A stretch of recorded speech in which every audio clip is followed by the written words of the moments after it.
I redefined this shit. We're back. Chat, we're fucking back. Oh my god, 2 videos already. Already 2 videos. We got that shit in. We're back. I'm back to work. We're doing this shit. We're redefining this shit. Okay? We're redefining this shit. 2 videos. And I already got people mad. I already got niggas mad. Add my Discord. Let's go. I've already been seeing, I've already been seeing people say, yo, bro, dude, well, let's debate on Kid Buu versus Buhan, and then I'm gonna debunk this slot video. Bro, I'm a cord, bro. Like, where are they at? Where are they at? Where are they? Where are they, gang? Where the fuck are they? They're like, dude, I'll debate you. Dude, and then I say, oh, dude, okay, come on, let's do it. Cord in bio, my cord's in bio. And then, like, an hour later, like, they don't fucking respond and shit. Like, bro, I've been waiting for niggas to be out of my cord. I said, yo, bro, if you want to debate me, my cord is in fucking bio. They don't do it. Oh, my God. Well, fucking well, chat. Holy shit, chat. Nah, I don't believe in power levels anymore. I think power levels have been surpassed entirely, like the concept and shit. But that's not the point. That's not the point, gang. Okay. They are scared. Yeah, no fucking shit. Yeah, they can't do it, dude. I literally say, right? Some guy was open to debating me on Buhan versus Kid Buu, and then he would debunk my GT video. All right, I was hyped for that, and I gave him my cord, and he didn't go. Yeah, GT Goku's bonus.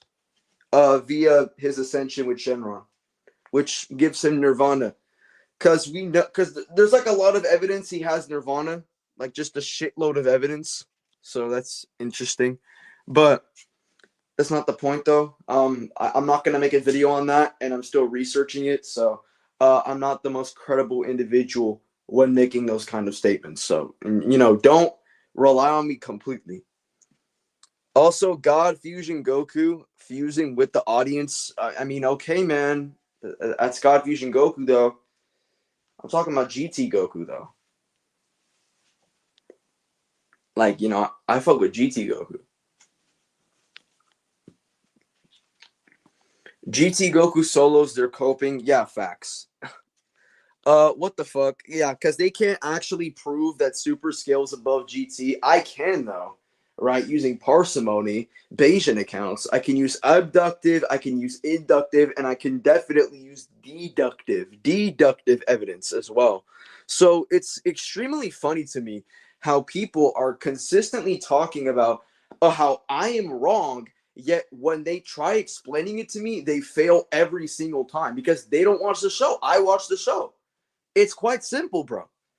And look, I don't know. I don't want you niggas to be my fucking yes man. I know there's people who've disagreed with me, but like, just to be clear and shit, right? I don't like, just to be clear, like, they don't understand shit, bro. Yeah, dude, they're just saying I lost all credibility because I said Kid Buu is stronger than Buhan. That's not my fucking problem. It's not my problem.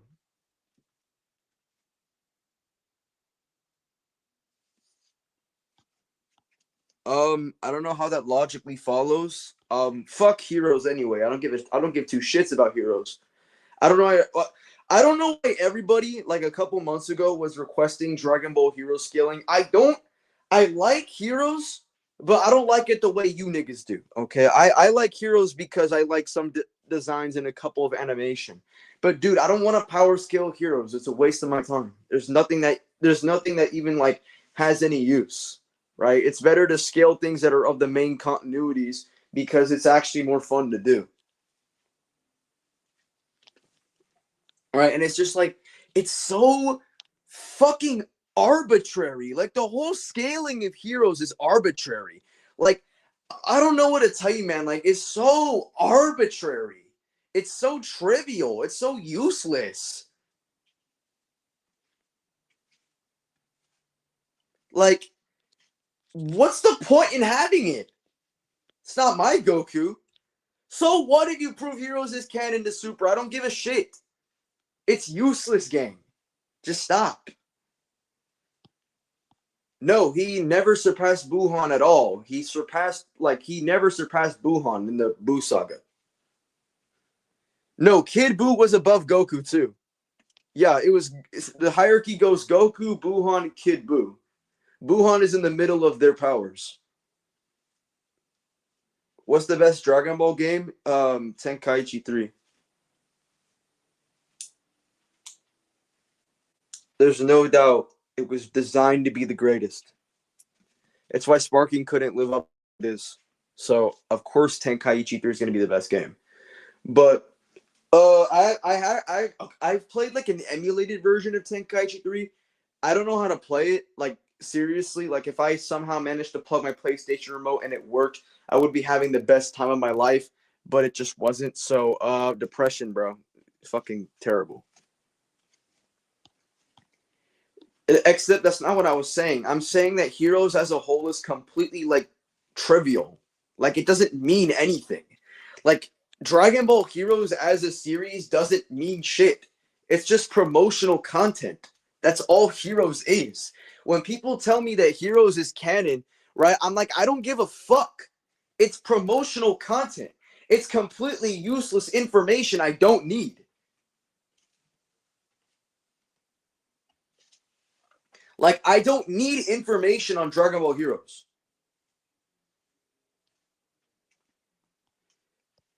Yeah, I definitely don't agree to that. Because you see, the things that when Kid Buu was born for the first time, Goku and Vegeta, their first act was to immediately run away, and Goku was pleading to Kid Buu not to destroy the Earth. So Kid Buu, if he actually was trying, would kill Goku very easily. So I don't think, and like we are clearly told by Vegeta that Kid Buu was just dragging out the fight for his personal enjoyment. It just wasn't close. Like that's just my take on it. I think Kid Buu absolutely destroys Goku and Gohan. But Heroes is mid. No, let's just get that out of the way. Heroes is mid. It's promotional content that doesn't actually contribute to anything. So when I hear people tell me, "Oh, dude, scale Heroes, bro. Heroes is kind of super, bro. Heroes is kind of super, bro." Like this, that about Heroes, dude. Heroes is connected to Xenoverse, bro. Like, dude, I don't give a fuck. Just please leave me alone, bro. I don't care about Heroes, bro. Heroes has been promotional slop of Dragon Ball that people have been consuming ever since CC Goku's name got out. So, like, it's, I don't know. Like, it's just begging for validation. Yeah, I mean, considering how dumb Kid Buu is, well, he's actually a martial arts genius for some reason. Like, he's like, how do I say this? Like, he's logically retarded, but he's like, combatically, like combat wise, he's a genius. I don't know how that works, but it does.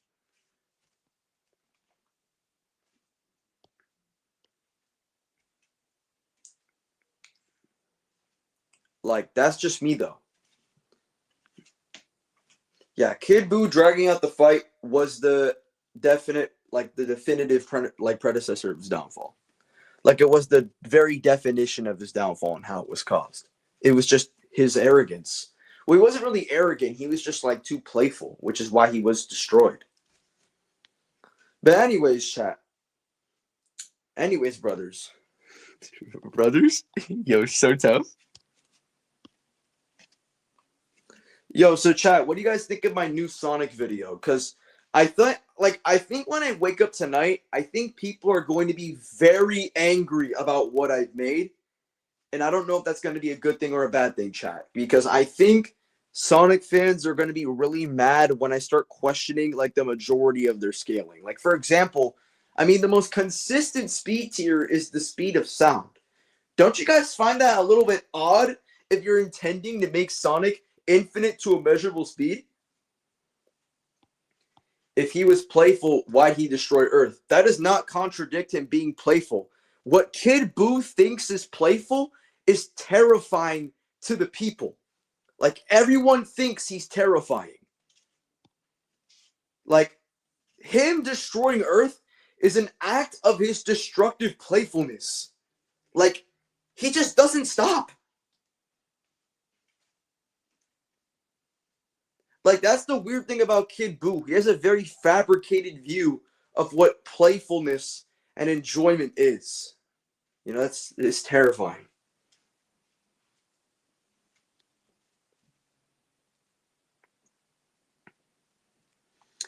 Oh yeah, by the way, guys, so while I was gone, I was in a dispute with a YouTuber I was debating. And you guys can look him up yourself. I'm just gonna have some courtesy and shout him out because he got beat on by me and my student. We were beating on him. His name is Mr. Perfect Cell.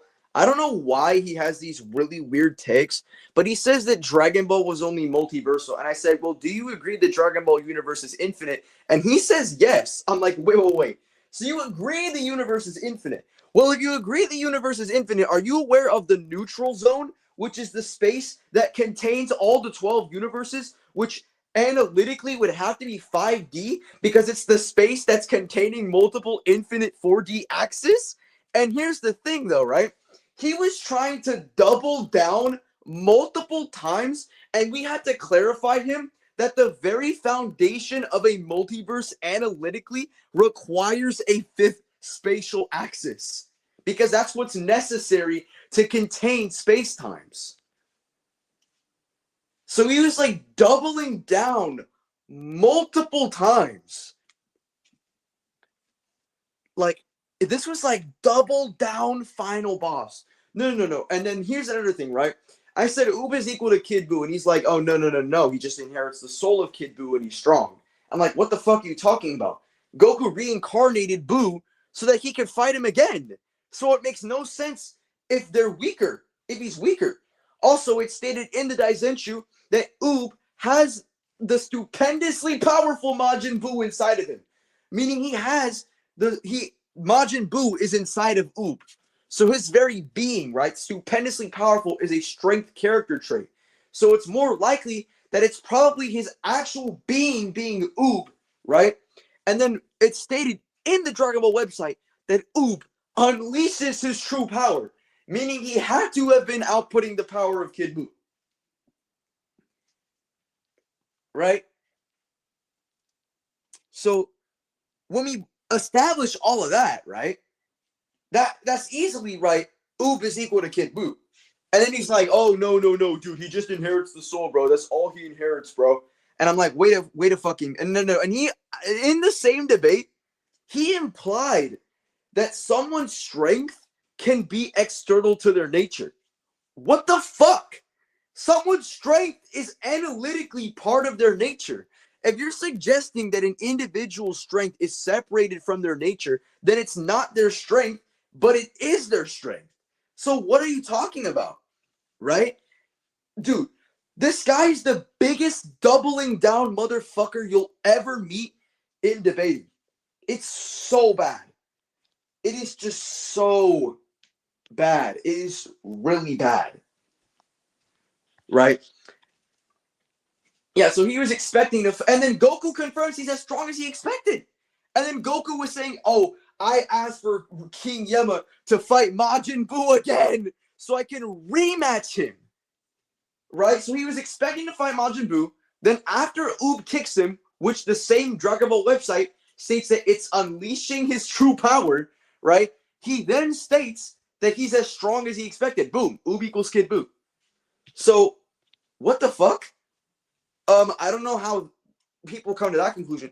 No. And guys, get this. He doubles down even more. So then I debated him on another topic, okay? I was debating him on Gogeta's Broly feat, okay? Gogeta Broly feat. And I said, yo, dude, this has to be above multiversal because their attacks are described as super dimensional, and there's even statements about them transcending time and space. Are you aware of that? Right? And here's the thing. He tries to double down and say, well, I have a Japanese friend, and she translated it to mean transdimensional. I'm like, nigga, I don't fucking care. Look, just to be clear, when it comes to logic, which is superior to whatever bullshit translator you have, if I have something that is dimensional, right? So let's say the 3 dimension, and then I have something super, which analytically is a word to describe higherness or superiority, that's gonna have to conclude or make the inference that it's a higher dimensional space. So what the fuck, gang? How is this transdimensional? Matter of fact, the official material of Dragon Ball describes it as superdimensional on multiple occasions, and the same fight with Gogeta and Broly is stated to transcend time and space. So given all of that data, there's just no way that this isn't higher dimensional, right? And not only that, but he doubles down so many times. I literally provide scans that they were expressing different dimensions and mathematical formulas, which is probably indexed to higher dimensionality. And then even it says that they were producing super dimensional imagery, right? Which is a quality, not a quantity, because transdimensional means crossing between dimensions. That's not a quality. Okay, that's just a thing, right? It's just a event. But this is describing a quality, not like an event, right? So given all of those priors, right, it's gonna have to be higher dimensional. But this nigga I was debating was doubling down. I swear, YouTubers just love doubling down. What the fuck? No. So just for more evidence, so basically in the Dragon Ball Super Broly guide, Broly's fight, or like Gogeta's profile, is described as power that transcends time and space, or at least Gogeta's fight with Broly is called a battle that transcends time and space, which makes sense considering the dimensional feats and shit like that. So this nigga I was debating was doubling down, right? The double down demon. No. And here's the worst one. So you know that one Goku Black feat where he rips into a summit with his power beyond his understanding, and his understanding encompasses the truth of all things and the universe, right? The truth of the universe, the truth of all things, which analytically includes the concepts of time and space and the theoretical time and space and the theoretical conceptions of it. So just to be clear, that's outer versal by definition. And then he tries to like play skeptic, and we literally provide him that, oh dude, we have narrative emphasis from Goku Black, and his reliability remains present because Kais are stated to have full control and governance over all of creation. So how are you going to deny the skepticism? And by the way, these characters have understanding of time, right? Of a much larger understanding of time. So how is this just going to be like false? Like, what's going to be like the falsifiers for that? Like, what's the basis for this skepticism? And of course, he just gets beat on by my student. I didn't even have to finish him off, but holy shit. But anyways, yeah. That's just like stupid. Yeah, so just to be clear, Goku Black has stated multiple occasions that he understands the truth of all things and all creation, and the truth of the universe, which would encompass time and space and the theoretical conceptions of it. So given all this data about what knowledge Goku Black encompasses, he would have to understand the concepts of time and space and the theoretical, in the fucking theoretical conceptions of it. And then the summit, which he rips into, right, is stated to be beyond his own understanding, right, which is also a byproduct of his power. So that would have to analytically create the inference that Goku Black is outer, right? So, and of course, people are going to be doubling down because obviously they don't want Goku Black to be outer. Now, look, you can deny afterlife, okay? I don't give a shit, okay? Fuck the afterlife. I don't like these drip sauce goons ruining the rhetoric of afterlife scaling, okay? Like, you can deny that. But Goku Black, just to be clear, right? Just to be clear, right? That's what? You would have to get Dragon Ball's cosmology to outer for that? Why? What the fuck? Dude, just to be clear, right? Why? Just, again, that's not like, that has nothing to do with that. I'm saying Goku Black understands the truth of all things, which is a universal quantification, which is going to be analytically inclusive of the theoretical conceptions of time and space, regardless if they have any form of ontology, right? And then we have Goku Black confirming that the summit is beyond his own understanding and is a byproduct of his power. So that's just gonna create the logical inference that Goku Black, right, is outer, just blatantly outer, regardless if any like form of theory or concept exists in Dragon Ball that is grander than conventionality. It doesn't fucking matter. It's still going to be outer. It's still going to be outerversal.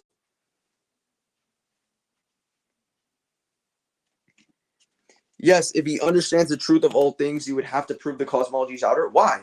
Why? What's going to be the criterion for that? What's going to be the criterion for that?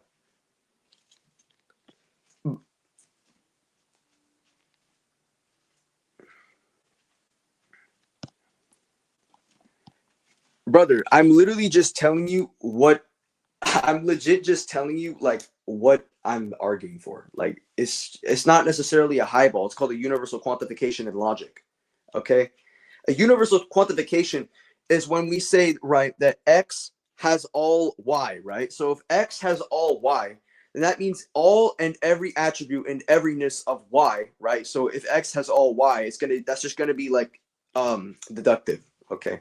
So then let's just say right, so let's say dogs, right? Let's just say I have all eyes. So anything that is an eye, I have it, right? So let's say, like in some form of like capacity or concept, I have all eyes. Okay, so that's just going to be universal quantification, right?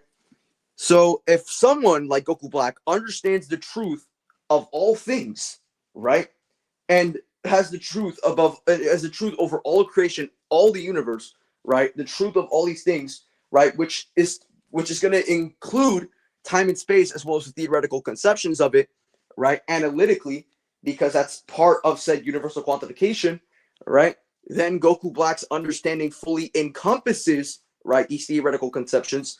And then we have Goku Black creating a summit and ripping a summit, which is a byproduct of his own power, being stated to be completely beyond his understanding, meaning Goku Black's power is outerversal. So that's just analytical. Like, brother, that is just analytical. It's not highballing his knowledge to outer. Like, that's analytical. You can't ignore something that's analytical. It's called a universal quantifier in logic. Like if X understands all there is to know about Y, right? That means X understands, right, the entirety of Y, okay? So that's just fucking analytical. Right? And here's the funny thing, right? If we grant, I don't know why the cosmology would need to be outer for him to be outer, because the whole point is that he's not, you can't transcend outer and then you become outer. That's a logical contradiction that violates the law of non-contradiction. The whole premise is that if his understanding analytically includes the theoretical conceptions of time and space, right, and then hit X, right, this said X that understands is going to analytically include the theoretical conceptions of time and space, right? And as well as the standard conventionality of time and space, right? Then that would have to, right, be an inference that it would have to be outerversal because his summit, that is a byproduct of his own power, is beyond his understanding, which is going to be outer. That's analytic, brother. That's literally analytic. So you're saying, right? If X has omniscient knowledge and you're stated to be above his understanding, that's outer by your logic. Okay, if someone is omniscient, right? If omniscient means to know everything, which would have to be inclusive of the theoretical conceptions of space and time, and if an omniscient being cannot understand your existence, then I mean, at face value, you could make some form of argument, but that would just be a logical contradiction that they're omniscient, because the whole point of being omniscient is to know everything. The only conditions I established for Goku Black is like his understanding fully encompasses time and space as well as the theoretical conceptions of it. That's all I established. But even so, right, if I have a character, right, who has knowledge that encompasses the theoretical conceptions of time and space, right? And by the way, this isn't like some sort of like straightforward, like dumb understanding of every concept. No. Like he's a god. Like he literally comes from a higher plane of existence. Like he controls all of creation because he's a Kai, right? And then this said understanding goes beyond, right? This understanding cannot understand something that is a byproduct of his own power. It goes beyond his understanding. That's going to be outer by definition.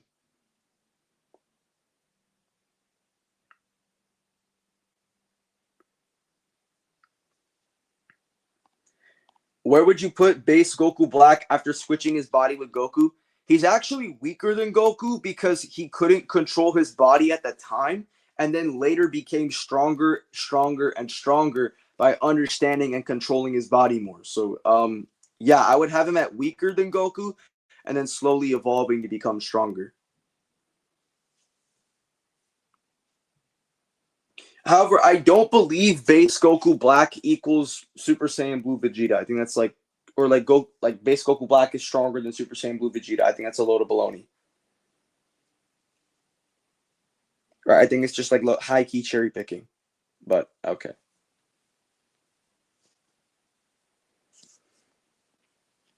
Yeah, so far, you guys are receiving the AMP lessons pretty well. I'm going to go back and look at my scan server so I can see the Goku Black page.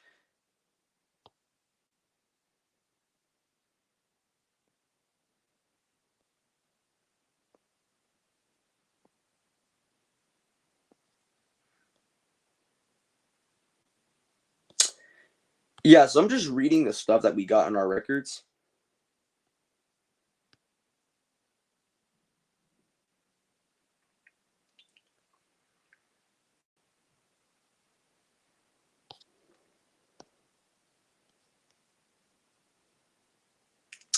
Yeah, gang.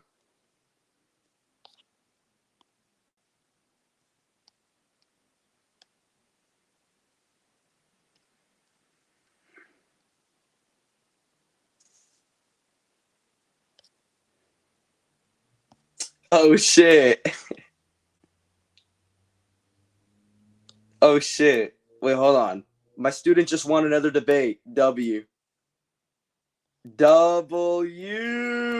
Fucking GOAT, bro. Hold on, I gotta see that syllogism real quick for Goku Black real quick.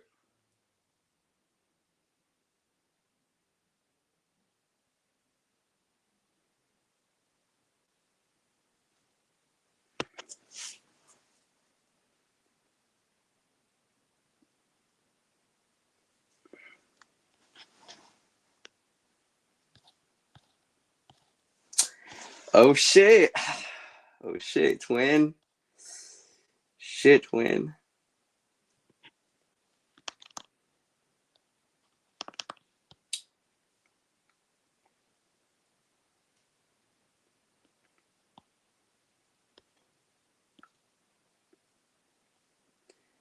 Okay, hypothetically, you understand all of the universe and someone is above your understanding. That would equal outer by your logic because the cosmology doesn't matter. No, that's not my argument. My argument is that if your understanding, right, and I'm not just talking about conventionality, I'm talking about total understanding, right? So, and we have multiple priors, such as Goku Black being a god and a Kai who controls all creation and watches over all of creation and has full jurisdiction of existence itself, right? This being has knowledge that analytically encompasses the theoretical conceptions of time and space. And then if we have an entity of any sort of kind that is beyond this said understanding, it's going to be outerversal.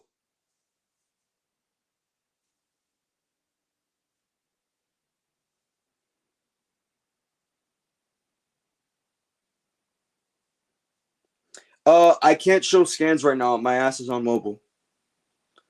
So all of creation is outer. I mean, that's if he understands the truth of all of creation, which includes time and space, which would have to be inclusive of the concepts and the theoretical conceptions of it because they encompass time and space, right?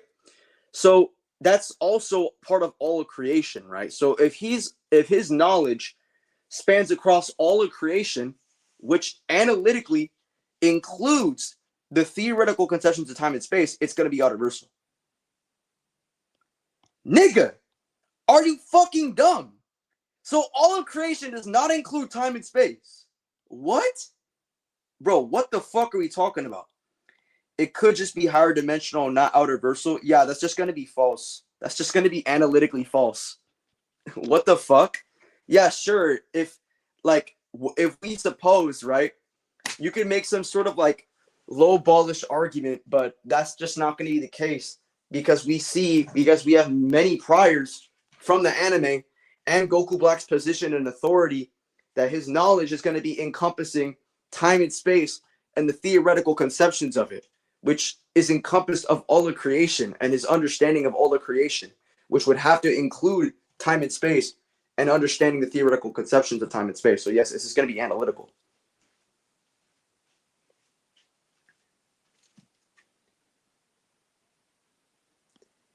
Nigga, that okay, again, you can't prove this criteria. You're just being disingenuous. That's like saying you have to transcend that like that. Okay, so you're saying, right, that okay, so you do realize that transcending outer is just high outer or one layer in the outer. Like if I have to transcend outer to be outer, that's a logical contradiction. So I know I don't have to appeal to that criteria.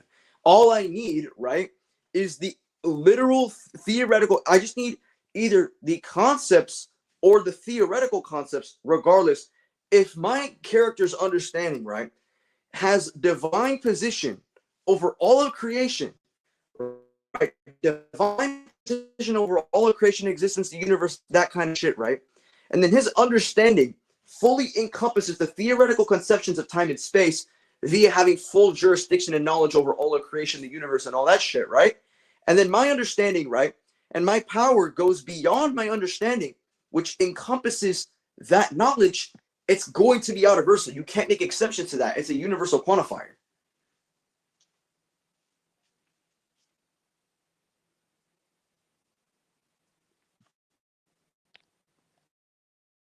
That's just analogous. Why is that analogous? Yeah, why is that analogy true? Yeah, so I don't have to prove that cosmology is outer. If you transcending outer makes you outer, what is this, a logical contradiction? What the fuck? Like I said again, the only criteria that's going to be logically necessary is if my character fully encompasses the theoretical conceptions of time and space.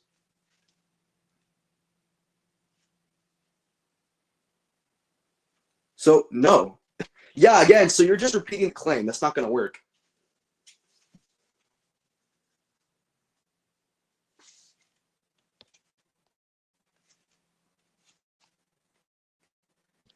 The thing is,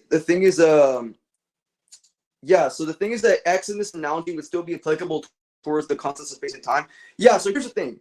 Right, so Andrew can at least track because my whole point is that my character has knowledge that fully encompasses the theoretical conceptions of time and space, right? So my character's knowledge fully encompasses the theoretical conceptions of time and space.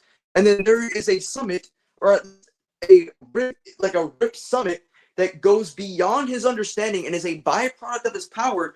It's going to surpass the concepts of time and space. How am I disingenuous? You're the one who's saying you need an outer cosmology transcended to be outer.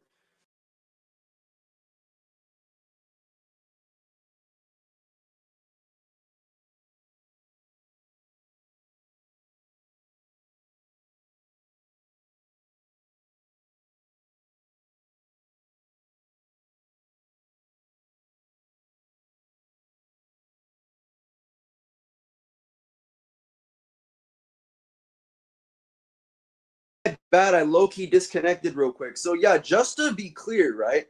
So just to be clear, right? I'm not disingenuous. If you're saying I need to transcend an outer cosmology to be outer, that violates the law of non-contradiction. You're saying I need to transcend X to be X, when the whole point, right? Transcending X would mean to go beyond X. The whole point is being X, not being beyond X. Except I don't need to. I don't need to have an outer cosmology to be outer. I just necessarily need to have a quality of transcending the concepts of time and space under some manifold. That's all that's necessary.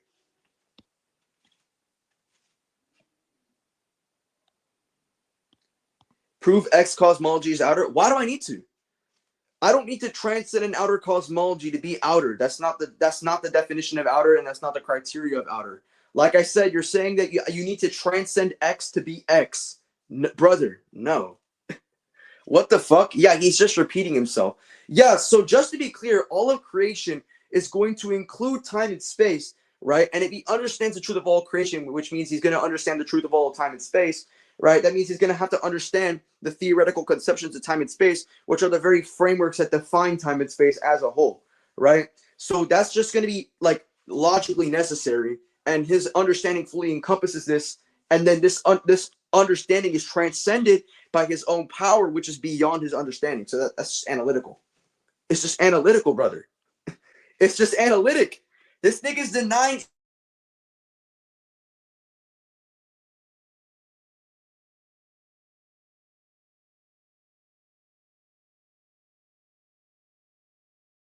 training for a month in the amp chambers, bro.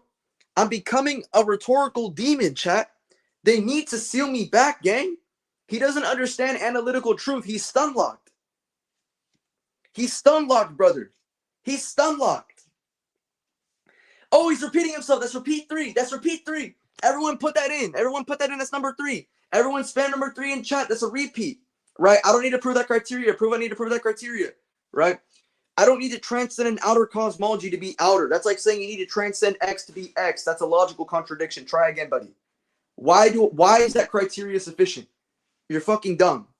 You're actually slow. Do you not understand your own argument? You're basically saying you have to transcend X to be X. What? Brother, you just need to transcend Y and Z, which are the concepts of time and space or dimensionality, to be X, right? That's analytical. If you're saying you need an outer cosmology and then you need to transcend that outer cosmology to be outer, that's not true. You're saying you need to transcend X to be X. What? That's a contradiction.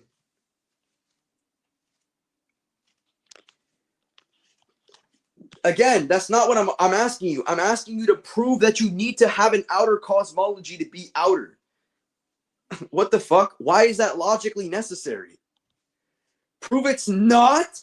Brother, you made the claim. Holy argument from ignorance.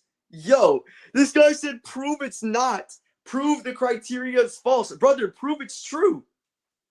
Holy burden shift. Holy burden shift. Holy burden shift. Holy burden shift. Holy burden shift. Holy burden shift. Holy burden shift, chat. Everyone say holy burden shift in chat. Say holy burden shift. Holy burden shift. Holy burden shift in chat. He's ass.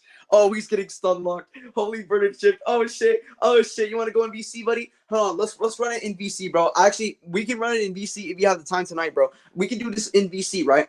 Yeah. So just say holy burden shift in chat because he clearly doesn't understand what an analytical truth is, right? Holy burden shift. Yeah. So he's just shifting the burden of proof. Yeah, he's just garbage, bro. Like, holy shit. Holy stun lock. I broke this man's rhetorical ankles multiple times throughout this entire convo, bro.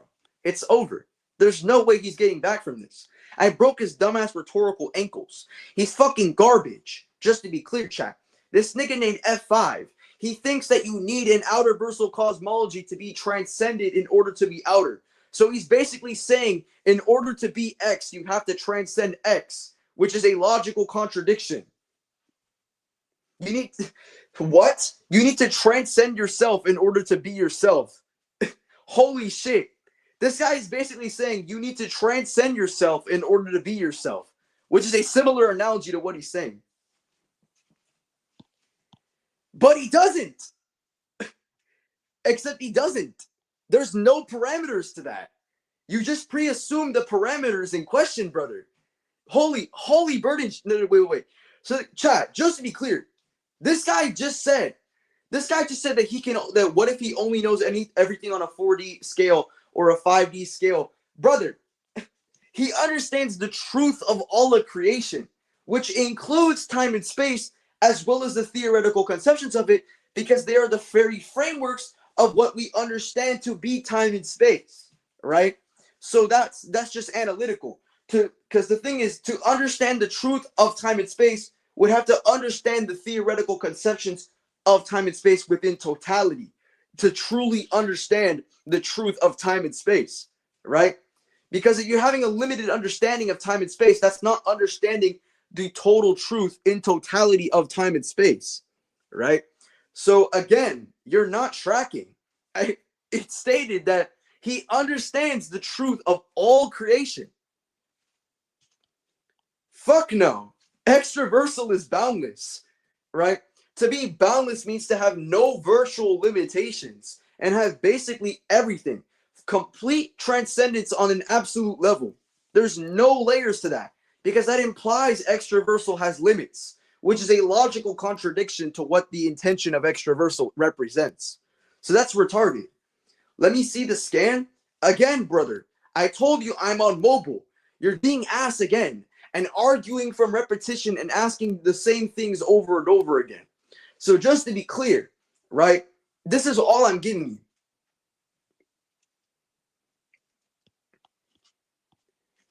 Zeta, would 1S mean universal though by definition? What are you talking about? What do you mean 1S? I don't know what he's talking about, brothers. I don't know what he's talking about.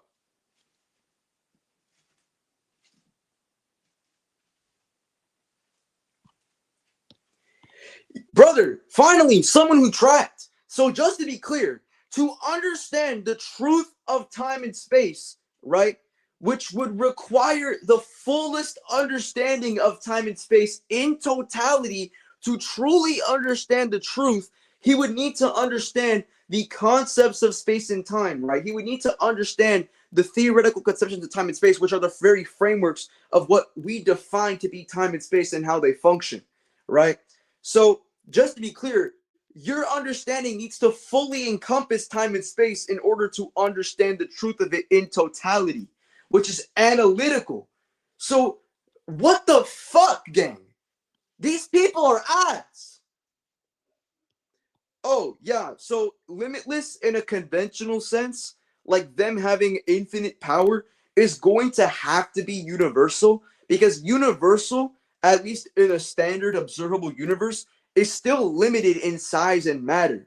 The thing about with infinite powered characters is that they can destroy things with an infinite amount of mass, right? And produce infinite energy.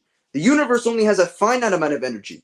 So that would have to mean that, well, anyone who has infinite power in a conventional sense is going to have to reach that tier, right? So yeah, this is just obvious. Okay, come on, bro. All right, come on.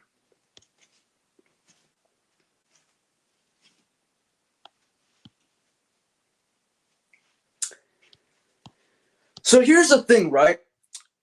So one, he just assumed your argument, so he's already a low tier, and you're gonna beat the shit out of him in this debate if you know what you're doing.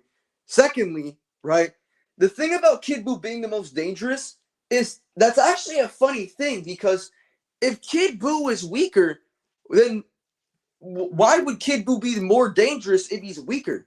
That would mean he poses less of a threat to the cast. Do you guys kind of understand that? Like, do you guys start to think that maybe it's not even that insane? Because a personality means nothing if there's absolutely like no output to it. Like if they're saying because he's dangerous because of his personality, every Buu was already acting the exact same way, just in different forms, right? So don't you guys kind of think it would be a little bit odd? So just to be clear, like I don't know, like don't you guys think it's a little bit odd if Kid Buu, how is Kid Buu weaker if he's more dangerous than Buuhan? Like, what do you guys think? Like, I don't know. I might come back to that topic later, but dude, I made a 10-minute video simplifying my results for Kid Buu versus Buuhan, and somehow people still can't get it straight that Kid Buu beats the living donkey fuck out of Buuhan.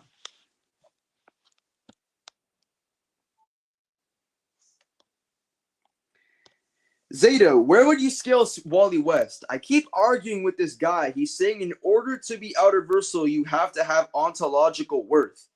I don't know what the fuck he's talking about.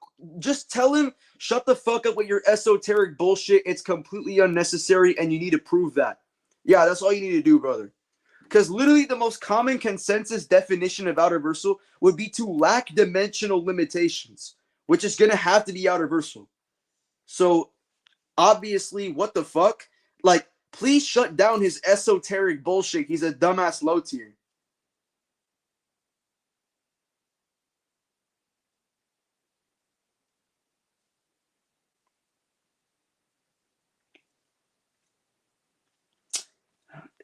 Facts, gang. I'm just saying, to be outerversal, you need to lack dimensional limitations, being like completely unrestricted or unbounded by dimensionality.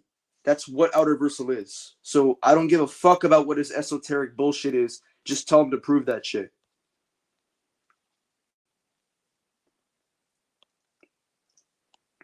So will Vegito beat Kid Buu? He would need Super Saiyan to kill Kid Buu. He would just need Super Saiyan.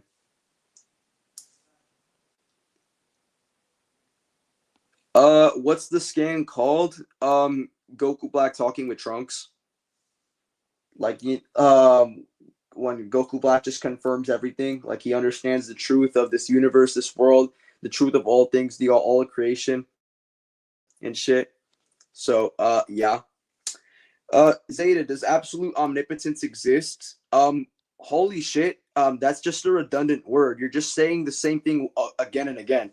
So omnipotence, well, actually, omnipotence has two definitions. So omnipotence, in a standard sense, would just mean to be like the pinnacle or the greatest power.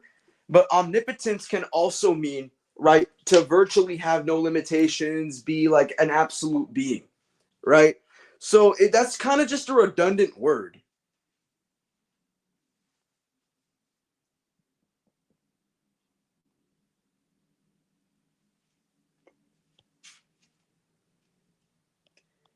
Um, I'm fine with it right now.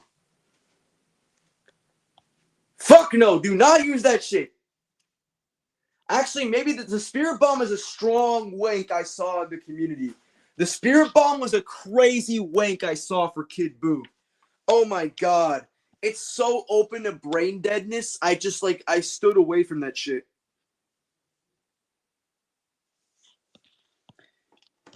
Vegito confirms later he was holding back. After the Vice show, he confirms that he was still holding back against Wuhan. So I think he was just faking that on purpose. Actually, you could make the argument that he was trying in Super Saiyan, but he's still holding back because he doesn't use Super Saiyan 2 or 3. Either interpretation is completely fine.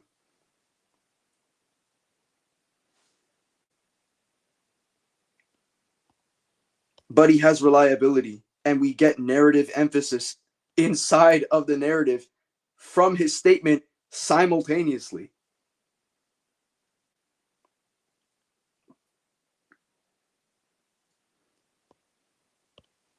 But yeah.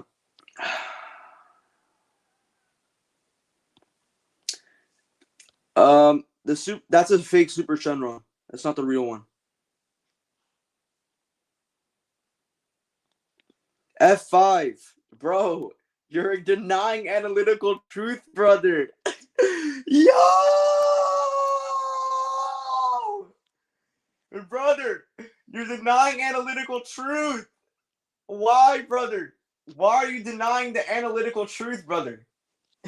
You know what you're doing is disingenuous. Zeta, are you a conceptualist? I don't know what that means. I just argue what I argue. Bro, bro, you know Kaba dies to end of Z Goku, bro? Kaba is fucking trash. Bro, Kaba doesn't even get to episode 1 of GT, brother. He's ass. He's not even episode 1 level, gang. What are we talking about? He's not even episode 1 level. He's ass.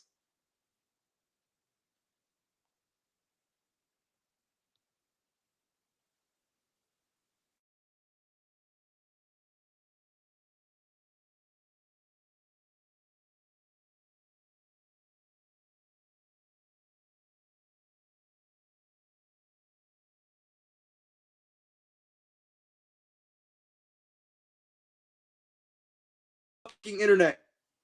Dude, what the fuck happened to my internet? Okay, I'm good. I'm good, gang. I'm good, gang. Oh my god. Oh my god, chat. Oh my god, chat, I got some bad news, bro. Tron came into my house and he tried sticking it up me, bro. Okay, but now let's get back to the main convo and shit. Okay, who is asking the main question? Um, Zeta, why does outer versal and high outer versal are the only tiers that have layers? Because there's nothing to define anything higher than outer and high outer. Because then we would just be going into a regression of like the exact same tier over and over again looped. So it would just be like going on infinity until we get to something higher than that. I don't know where the source wall scales. I just know it's like not 7D or some shit.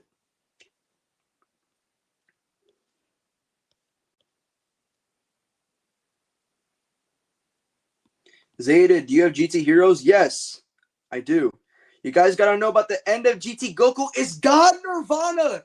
Dude, end of GT Goku is God. Nobody's beating him. He's God. He absolutely did, gang. He achieved Nirvana at the end of GT. We have evidence for this. So for one, Goku is based on is literally based off Journey to the West, based off Sun Wukong. Toriyama confirmed it. Okay, at the end of GT, which is the end of Journey to the West, what happens is that Goku. Okay, so we know a couple of things. One, Goku was implied to be dead after Omega killed him, yet he doesn't have a halo. And there's plenty of statements that claim, "Oh, Goku's alive," and stuff like that, or like Goku's not dead. Yet we see implications that he's dead, but we know he's not alive because of those implications. So because of the fact that it's oxymoronic, it means Goku is not living, nor is he dead. And another thing is that it's also stated that he gains an aura that prevents any attack from hitting him, which is total detachment, right? Detachment from suffering. Okay, so detachment from suffering and whatnot, right? And then we have more pieces of evidence, like him being able to freely travel the macrocosm, which includes hell, which he cannot access this realm. Not even instant transmission can travel here, yet he's casually appearing and disappearing. So that's total freedom.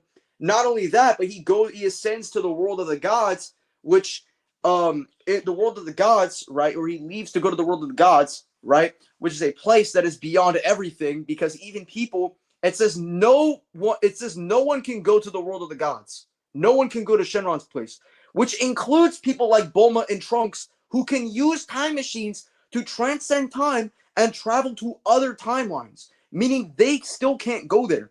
Meaning this is an ontologically superior realm that Goku left and ascended to, and yeah, pretty much, right? So, and finally, right, we know that Goku inherited his will to Goku Jr. in the 100-year time skip special, the same way Wukong inherited his will to Sun Wuzhen in Journey to the West after he became Nirvana. So, based off of all of this information, right? Oh, and lastly, Goku in the end of GT doesn't have a tail. He's no longer a Saiyan. There's a reason why. Because you get rid of all your earthly attachments, which includes your physical being, your physical identity. So this means that with all this evidence, GT Goku got Nirvana, and that nigga is God. Right? He doesn't lose to anyone. GT Goku is God. GT Goku is boundless.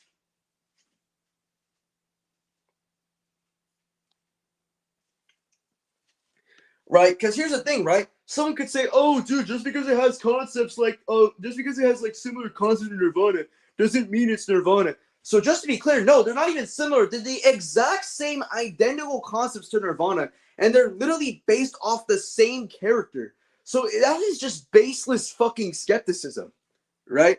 So that he's literally fucking outer. He's outer. GT Goku doesn't even need Nirvana to beat up Sonic. I already made a video questioning Sonic power scaling. It's my recent video about Sonic power scaling. So if you guys want to hear my thoughts on Sonic, just watch that video. Yeah.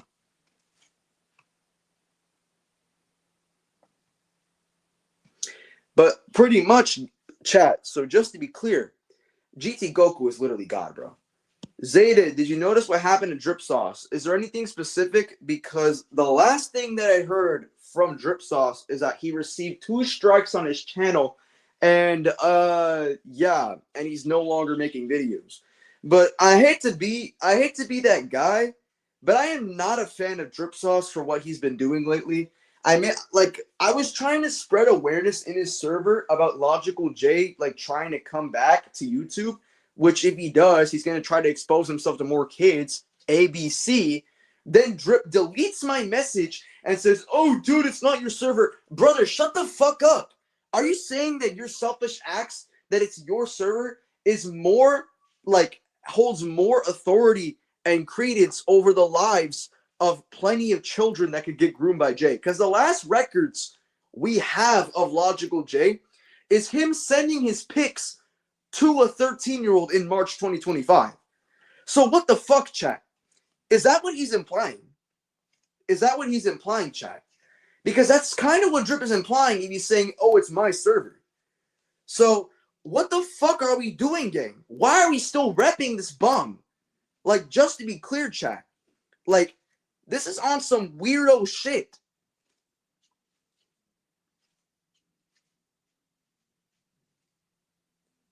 So, I mean, yeah, but I don't know if you have some additional information. I don't really know anything about Drip Sauce.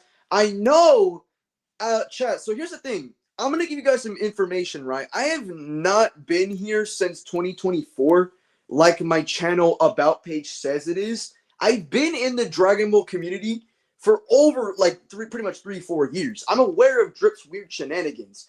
He has constantly got a pedophile unbanned from his server multiple times, a guy by the name of Hughie. He was Drip's thumbnail maker. He might still be his thumbnail maker, and he quite literally is showing NSFW to kids. Like, the server of Otherworld is not 18 plus. People who are under 18 can clearly access that shit, and he's casually just exposing, like, that shit to kids. Mind you, Drip's audience is kind of like in the preteen, early teen ranges, and he's just exposing them to shit, right? So, yeah, so here's the thing about Drip, right? I was letting him off the hook a bit after the J shit. I'm like, okay, like, bro, like, what that JPR stunt was weird as shit, but I'm happy that you got his ass caught, right? And have him admitted and shit. But here's the thing, though, right? Why is he stopping me from spreading awareness that he could be coming back? Why is he doing that? I'm not sure, right? But of course, I'm not going to get my answers to that shit.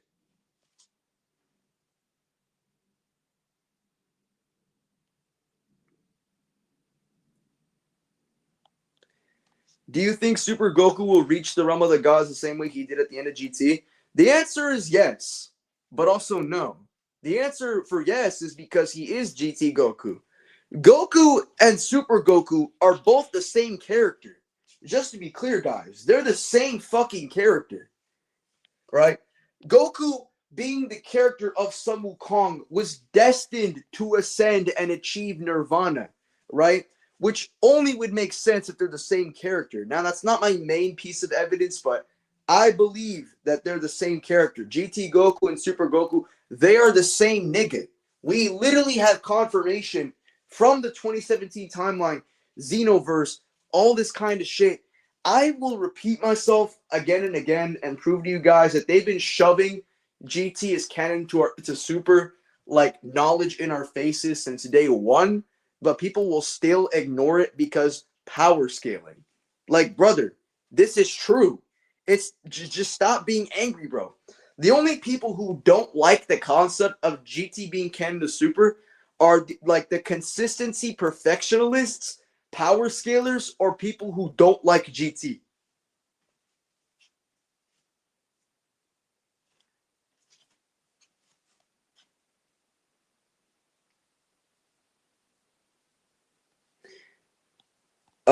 Question: Who do you think in certain franchise skills around GT Goku are close to him or surpass him? Yeah, no, nobody. Okay, so just to be clear, if we're talking about pre-ascension, there might be some room, but when it talks about post-ascension, there's no room. GT Goku at the end of GT is a boundless being, so there's just no way that anyone could beat GT Goku, right? And even then, the only thing that can contend with a boundless being is another boundless being, which will result in no winner. because they're both equally boundless.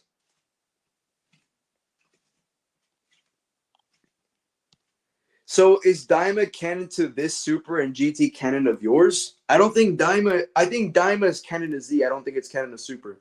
The thing people do not understand about Daima is that Daima can be a continuation of Z, but it's not a direct sequel to Z, which is the big misconception on why that's going to be the case, right? Because here's the thing, right? There is stronger evidence to believe that Daima is more so a continuation and not a direct continuation. We already have evidence that GT is a direct continuation of Z, right? We see this with the episode previews. We see this with all this kind of shit. We see this with the flashbacks. GT's called the third part of the anime trilogy when it came out and shit. But when they say Daima continues the Buu arc, they're just saying that in the sense that it's a sequel, but it's not a direct sequel, right? And the thing about, there's no real evidence for a direct sequel, and we know that sequels of like certain things, they don't have to be always indexed to a direct sequel, right? So obviously, right, people just don't understand that, which is like kind of disappointing. People don't understand narratively that there are more than one types of connections. And by the way, there are many narrative contradictions and retcons that just support this being the case, like the fact that Ki is considered universal in the Buu saga, but in Daima it isn't. Super Saiyan God being the fourth form instead of Super Saiyan 4. Now, someone could say, but GT, dude. GT, it's called Super Saiyan 4, bro. Dude, it's a contradiction. Bro, except the problem with that, in that sense, is that Goku was displaying his power of Super Saiyans in a hierarchy in Super. Super Saiyan 4 is described by the GT staff to just be called that for convenience. It has nothing to do with any hierarchical nature. So that's the difference between the two things. But here's the thing, though. Like, I don't think Daima is connected in the sense of it being a direct sequel, but a continuation is just fine.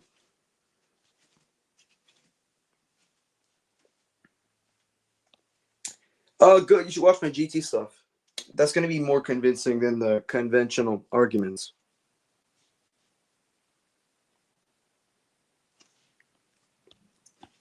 Just ask why it's outer.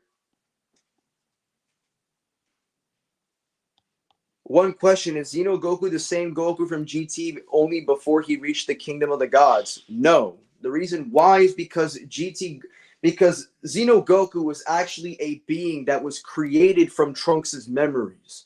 So he has a completely alternative origin of his story. Also, Xeno Goku experiences and understands characters from the movies, which could either just be from his Time Patrol adventures or he experienced some movies. And I don't believe GT Goku experienced movies, so there's no way that they're the same character. And not to mention, it would be actually impossible because the other Xeno characters are all adults and GT Goku's an adult in his Xenoverse counterpart, which, I mean, like, biologically is a contradiction. So they just can't be the same character. Sure, they can have similarities between one another. The only similarity I have with Xeno Goku is that he just has Super Saiyan 4. That's it. I don't really think he has anything else going for him. Yeah, maybe he fought Omega or some shit, but like that's kind of it, man.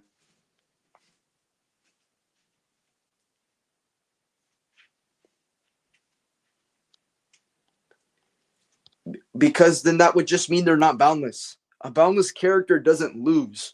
A boundless character virtually has no limits. So if a character loses, then they're not boundless. Kaba loses to end of Zigoku. Yeah.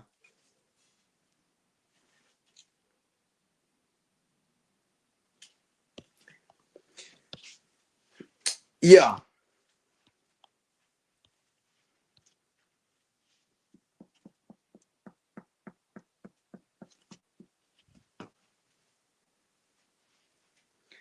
Movies aren't canon to GT. I don't believe every movie is canon to GT. I don't believe that. Because GT is the direct sequel to Z, right? This means that Z is only limited to the certain amount of movies it's canon to, like Garlic Jr., Cooler the sequel, Wrath of the Dragon, those kind of films. But aside from this, other than like any of those films, there is just nothing else that is canon to Z, at least movie wise.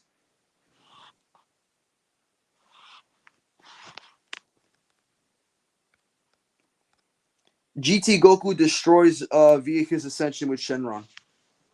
Like, I hate to tell you guys this, but CC Goku is not fucking boundless. GT Goku is boundless because he ascended with Shenron and lost all of his mortal limitations.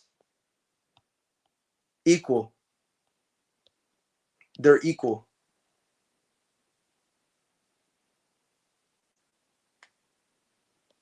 I made a video on this a while back.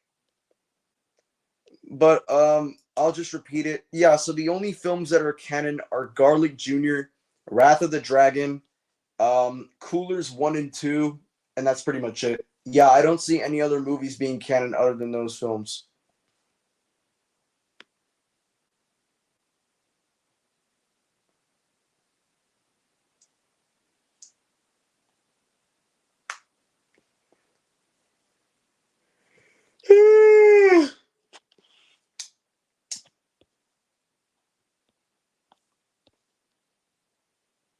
Will Goku ever get his driver's license? Yeah, no.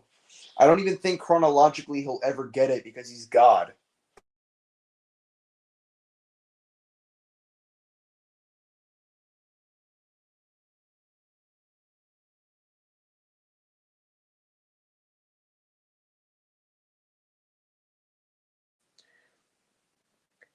How strong would a Super Saiyan Blue Goku from in GT be if he was still an adult throughout the arcs? Okay, that's a more interesting question.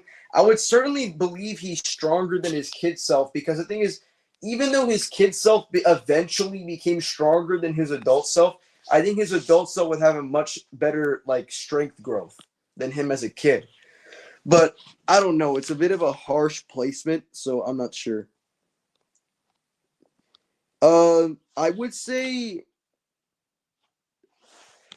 I think introduction wise, like Super because of Battle of Gods, like the movie, not the anime. The anime was like weird, but the movie, I like the introduction of Super, than GT.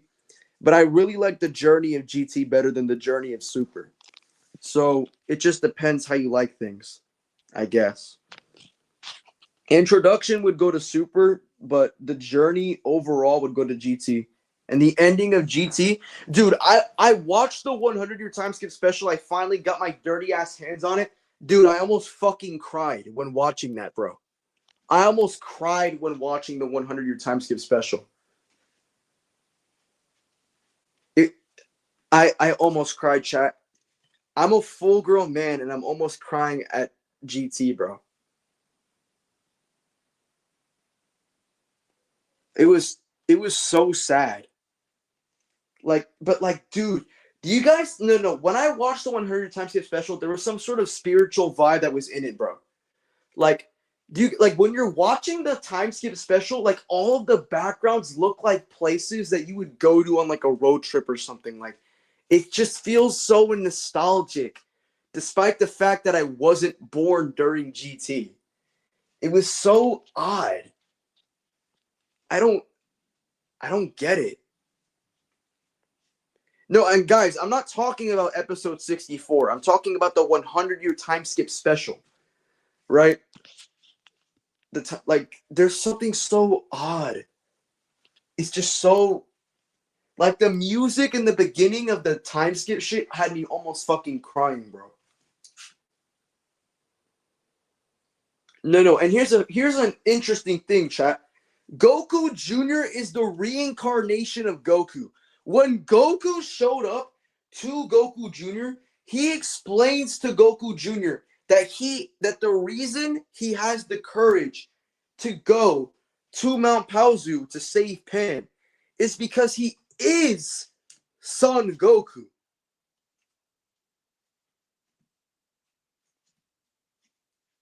But like, it's just so like the music in the ending of GT, like Goku Jr. is kind of a sad character. Like the fact that Pan and Goku Jr.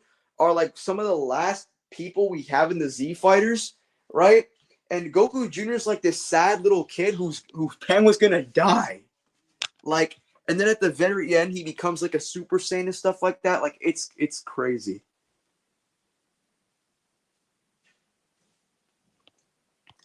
Yeah.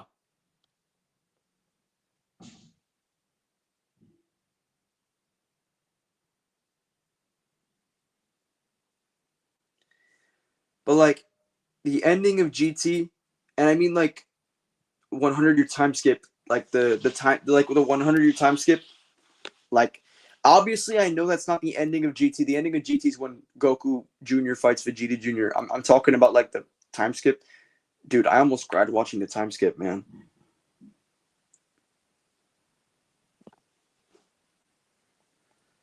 I almost cried watching that motherfucking time skip, bro.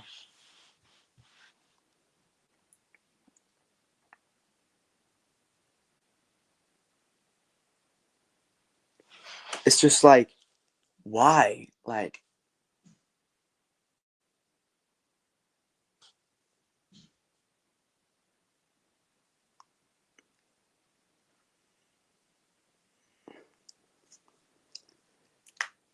it's just like so emotional of a story, bro.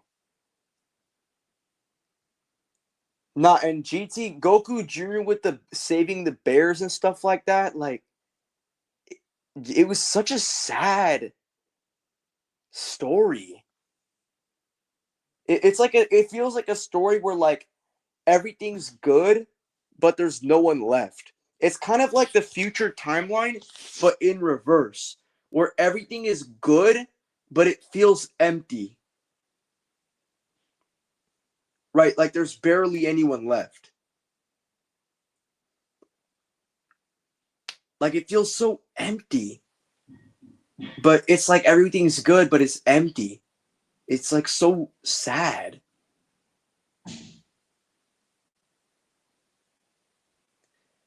I'm telling you guys, the ending of GT is one of the greatest endings in all of fiction.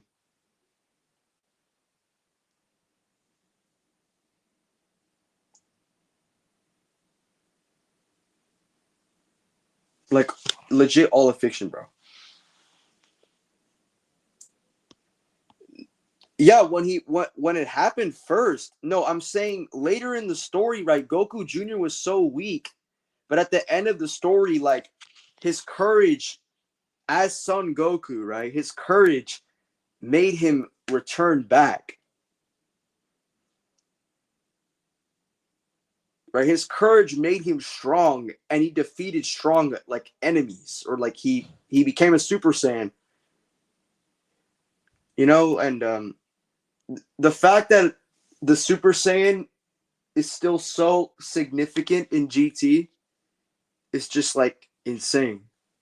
But it's like it's so sad.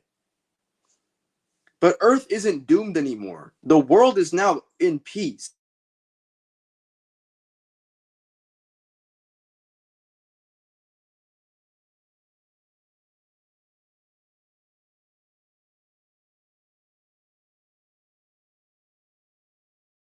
Bible.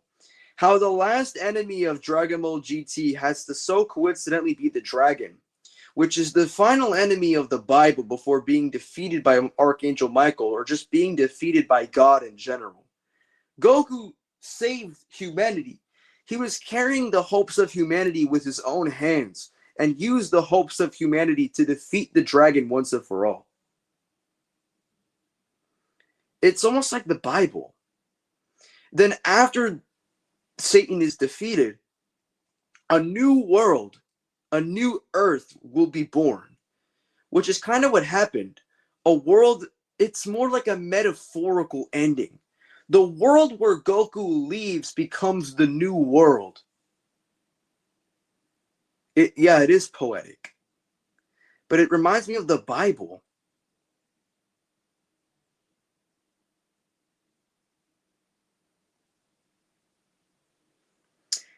And that's the weird thing, though.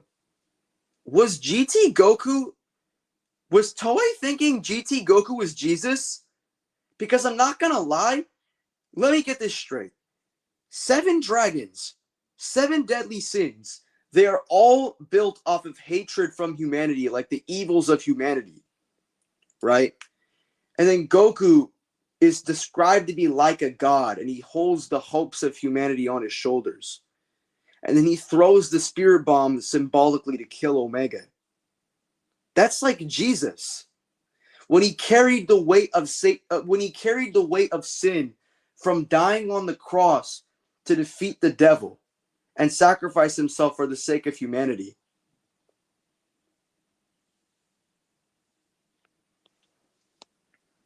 It's like they knew the entire time that Goku truly saved everyone this time. And it wasn't Mr. Satan, it was Goku. And everybody knew it was Goku.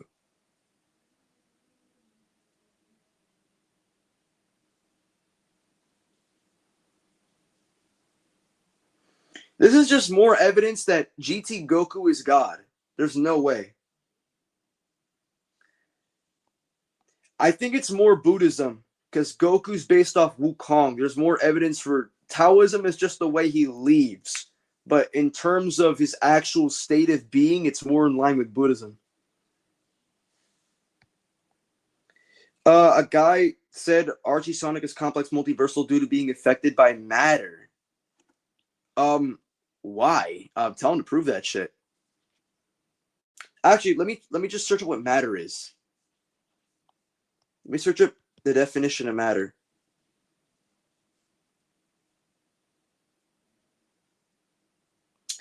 Oh, a physical substance, which is as distinct from mind and spirit in physics that occupies space and possesses rest mass, especially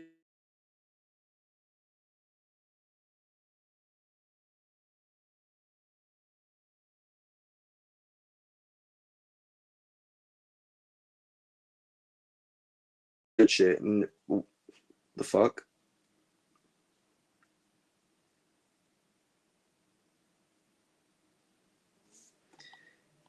That's the thing about GT is that's why it's infinitely better than Super. The thing about Dragon Ball GT is they actually knew what they were talking about, and those niggas at Toei were not fucking joking. I have a really weird theory that either Toriyama wrote the ending of GT or Toei knew what they were doing. Because the thing about GT is that it was extremely open to mystery, and they knew. They actually knew. Because there were way too many like references. In fact, Funimation even titles the second arc, the second sub arc of Super 17 called Revelations. And then after 17 is defeated, the Shadow Dragons come. I wonder why. They knew. Goku in GT is God.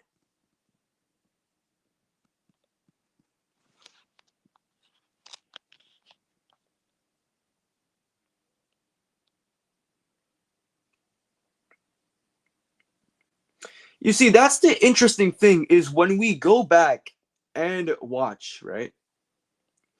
If we go back and watch the original first episodes of GT and then go back to the end, the thing about GT is that we already knew Goku's time was almost up. We see that Goku was training Oob instead of training for himself. He was training Oob. And then him in his base form is casually beating up his own kids, right?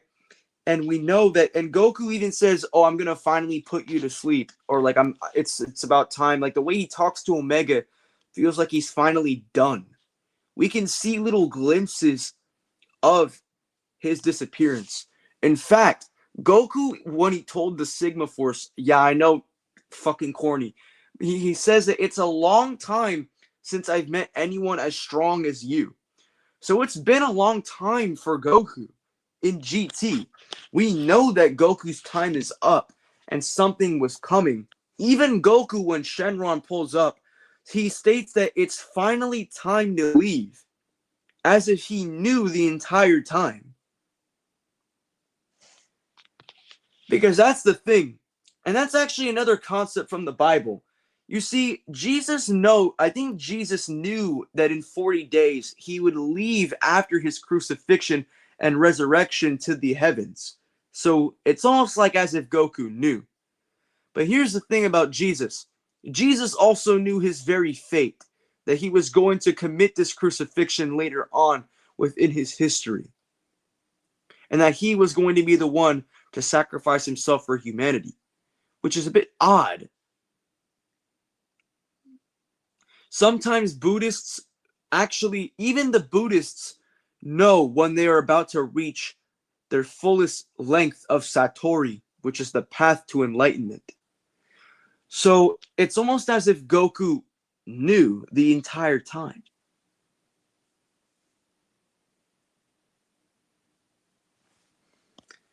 And that's another thing. Goku was never afraid of Omega. Vegeta was. Goku was thrilled to have his sons and Vegeta be with him in his last moments. And Goku knew. It's almost like Goku also knew he was going to win that fight with Omega.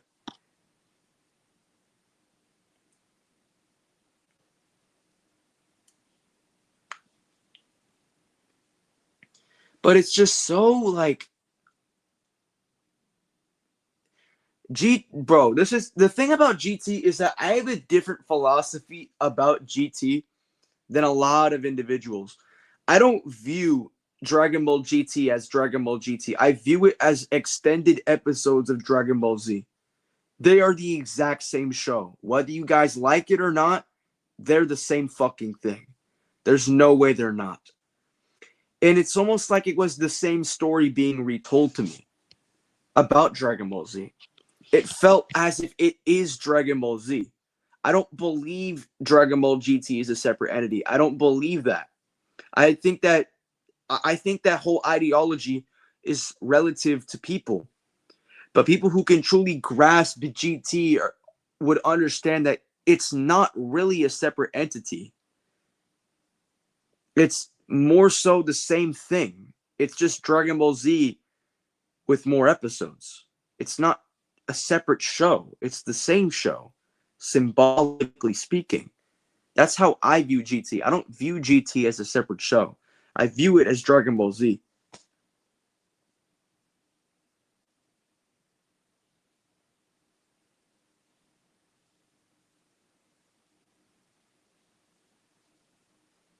That's how I view it. Is the Speed Force universal? Maybe. I don't know.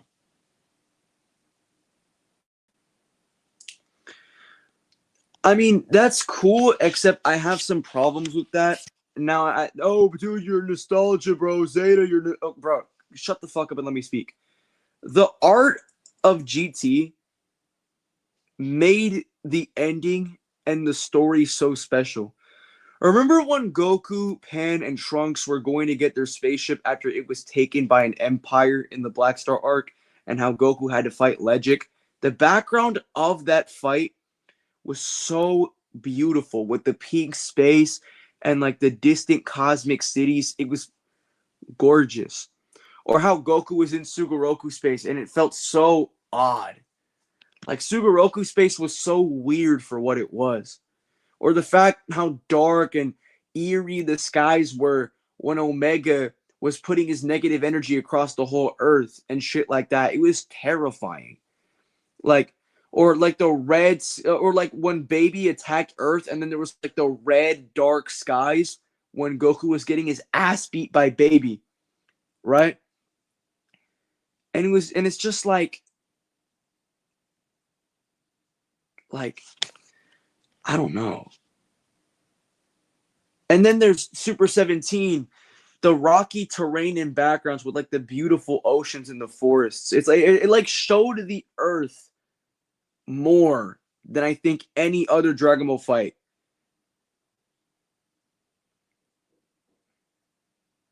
Right? But like it was just so interesting. And then there was Hell in GT. Hell was just so interesting with like the dark purple layers, stuff like that. If I and I and what sometimes and when we go to the other planets in GT as well, it's just so interesting to see. When we see Oceania Shenron with Goku and Pan, they go to a nearby bay. It shows how expanded the world of Earth actually was.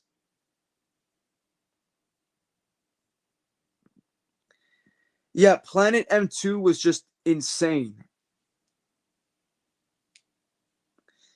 It it was so beautiful.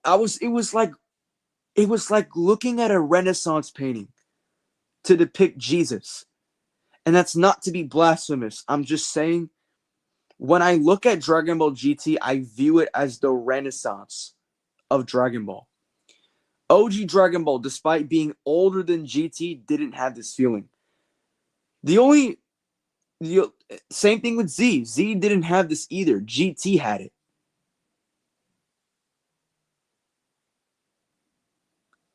GT had this artistic look that made you know it was like divine or something. That's how I felt when looking at GT's art style. Maybe the Buu Saga had a similar vibe. I don't believe it. Um,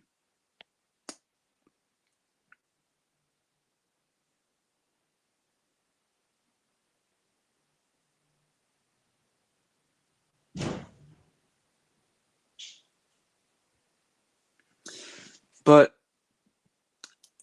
they're just like the whole concept of reanimating GT would defeat the divineness of GT. Or there must be like something, bro. Like I'm not even gonna be surprised if Jesus touched GT.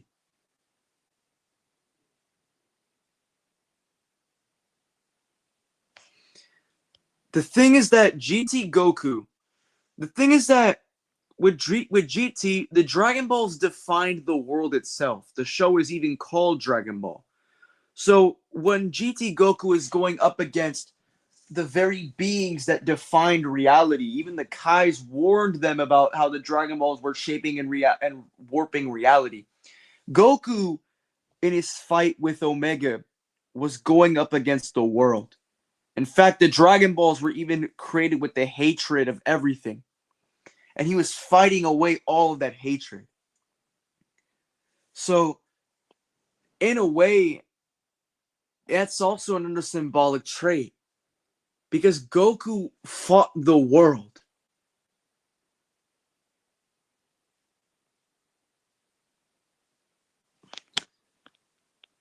Right? And I felt like it was only, and when I was watching GT, it felt like only Goku could stand a chance against the Shadow Dragons, the world.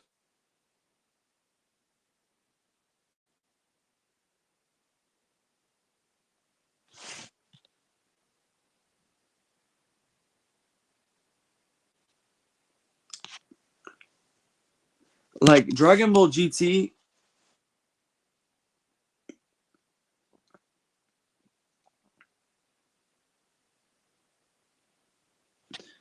and that's the thing. The thing with Shenron is that Shenron was linked to Goku. That's the thing about Shenron is that Shenron was connected to Goku.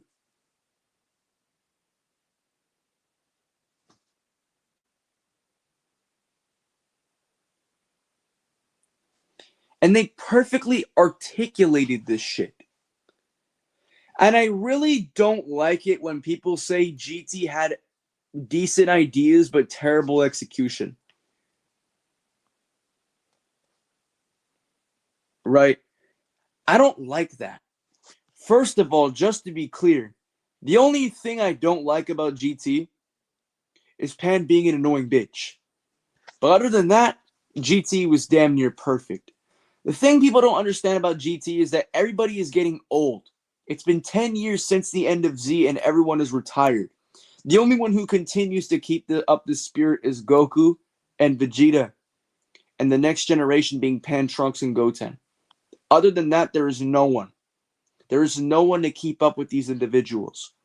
And the only reason the young ones are there is because they're young. That's it. The only people who have this drive that are yet to remain are Goku and Vegeta. That's the only people who yet have remained. Which really goes to show the age progression in Dragon Ball. How the older you get, not everyone's gonna be with you anymore. Literally and symbolically.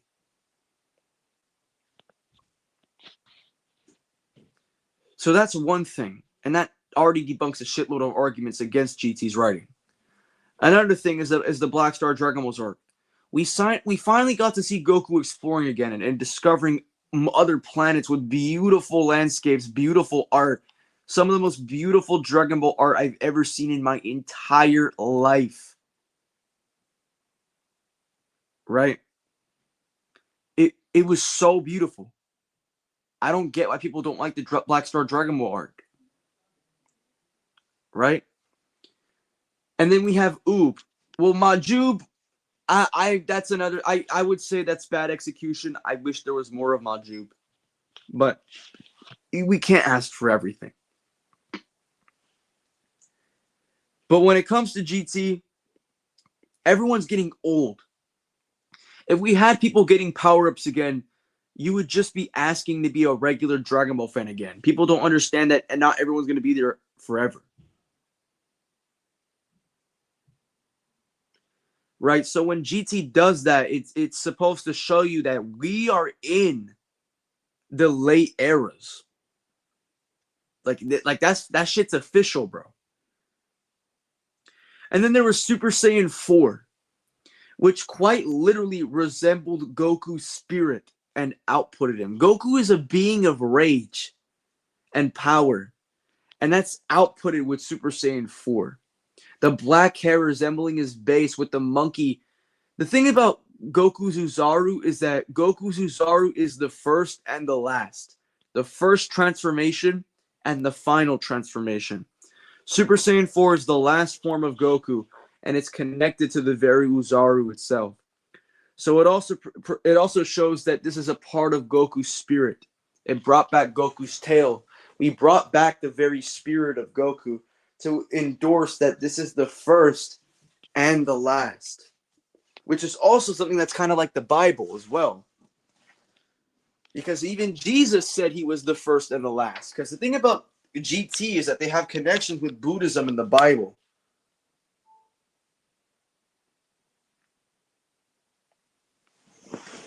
So that's odd. How Dragon Ball wanted to make the story the first and the last. And then here's another thing. Bulma actually has consequences. The Kais blamed Bulma, right? It's almost like the consequences and all of the events of OG Dragon Ball all led up to this moment. And GT articulated that perfectly. The consequences were finally here. The blames and fingers to point at were finally here. And all of the concepts from OG Dragon Ball came back as a last resort to finally counter the new. Or at least not really the new, but they were always there. They were just slowly evolving into evil because they were being abused. They're quite literally grabbing the old concepts from GT. From OG Dragon Ball to fight the same Dragon Balls they discovered.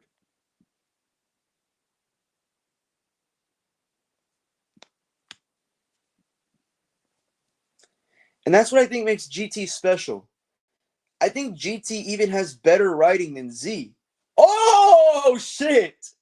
Yeah, fucking, you're like, do whatever you want, nigga, I don't fucking care. Yeah, my fucking ass. GT is the best Dragon Ball show of all time.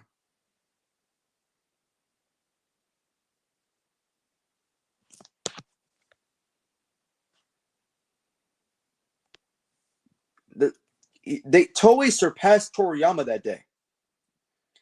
When the ending of GT was made, they surpassed Toriyama that day. They did it. I don't give a fuck. They ended GT. And that's why Toriyama loved GT so much. In the early 2000s, we see little glimpses of Toriyama enjoying and recommending GT. And that's not just glaze, that's actual facts. Toriyama loves GT the same way I love GT.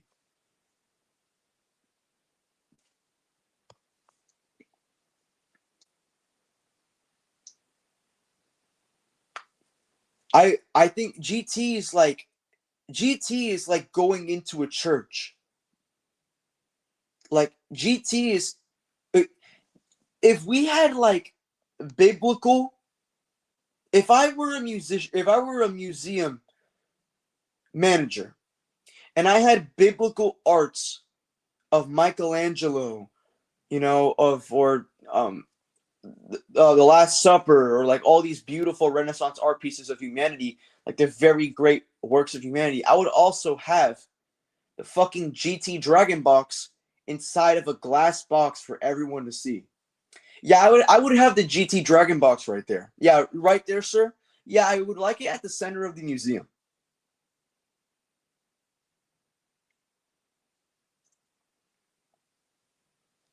Yeah, I would like the Dragon box at the center of the museum, please. Like just right there. Like it there was something that was going on at the end of GT.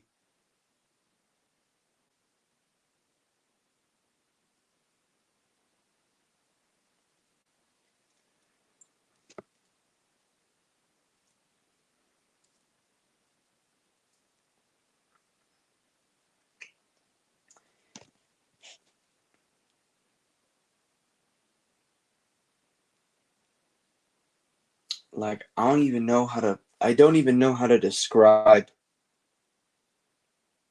like, words cannot describe how peak GT is.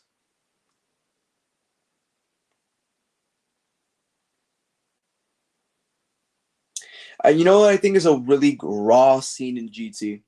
When after Vegeta gets Super Saiyan 4 and Omega looks at the both Goku and Vegeta, they scream with their lungs out. They scream brutally as Saiyans, and they scream so loud, and they turn the skies into night, and they truly power up into Super Saiyan 4 at their full power. And that rage, like, coming from somebody who's like how do I say this? Like, it's almost like when two strong men brutally in combat are unleashing their final screams that they will ever have to endure. That's what it felt like when I was watching GT. Like these were these two men that were facing their greatest challenge yet, and they were screaming, right? But it was like in such like a raw, like brutal, like it felt like a final scream to me. That's what it felt like to me.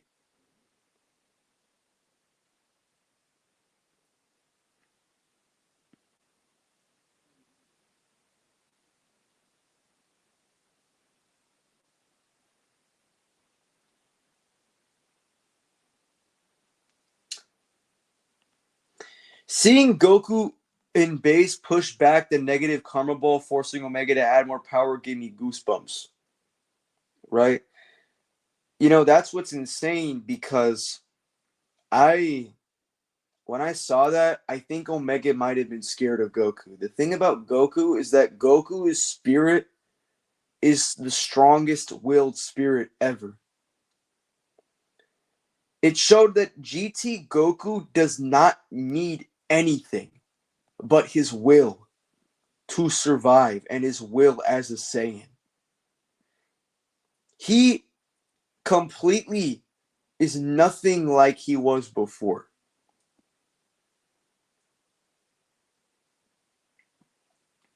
If anything, it felt like Goku was like this beast. Like that even Omega Shenron has to deal with. The thing about Omega is that Omega in the sub is depicted as a wise being, right? Where the mortals have violated the divine gifts of the Dragon Balls.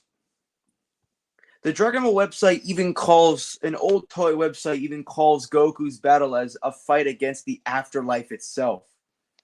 So the fact that the Shadow Dragons are wise, evil beings, and Goku manages to resist their power in his base form, it's almost as if Goku is like a beast to them, as if a contrast to them.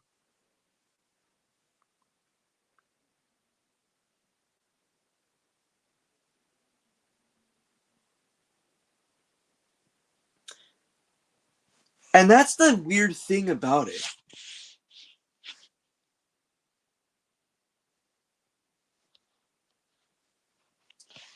Video suggestion: Jinmori versus GT Goku. That might be a big one, man. I have my last GT Goku scale was 2 videos ago. GT and sub got to be top 5 experience of all time. What is your opinion on Child? He's okay. It is a top 5 experience, but that's another thing about GT is that another thing I really liked about GT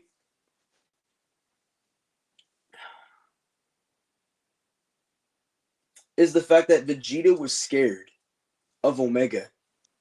He was scared not for himself like he was with Z Broly before his family this time, right? And here's the thing, right? The fact that he was scared for his family proves that Vegeta in the entire history of Dragon Ball has never been more afraid of anyone but Omega Shenron. Omega Shenron terrified Vegeta when Goku was overjoyed to fight Omega.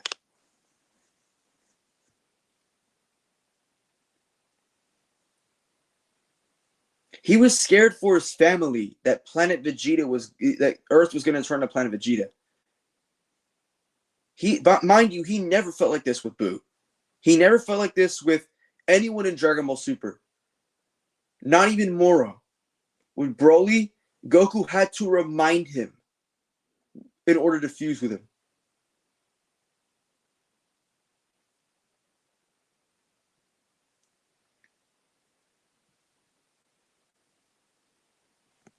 And then that's what really defines GT.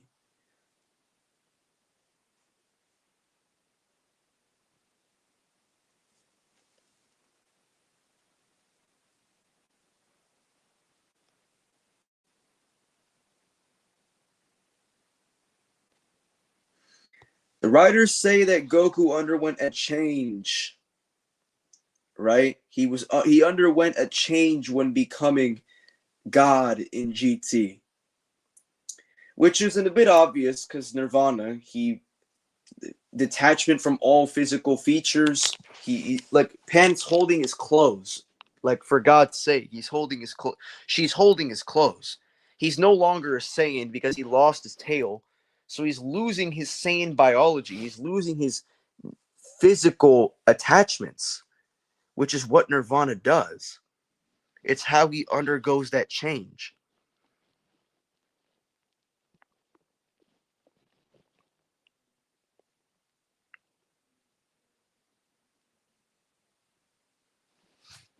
It's just so like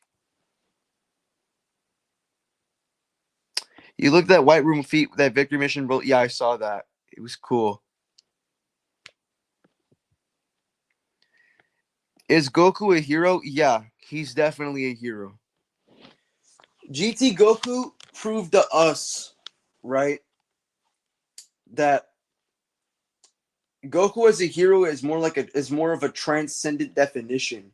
He's not really like a superhero, but he's more like he's a hero that is closer to us than any superhero. I think Goku, even as a character, is more relatable than Spider-Man. Or like kind of. Because here's the thing about Goku. Now, at first glance, biologically speaking, he is a Saiyan. But here's the thing about Saiyans. Saiyans are no really different than us. And here's the thing. Normal Saiyans were considered weak in the cosmos. So Goku was never going to be that strong. But Goku's will defined him. And when humans and human beings have wills that are so strong, they transcend what they are typically. That's why celebrities exist. Or actually, not celebrities. Nah, fuck celebrities. I don't like celebrities. I have my own conspiracy theories.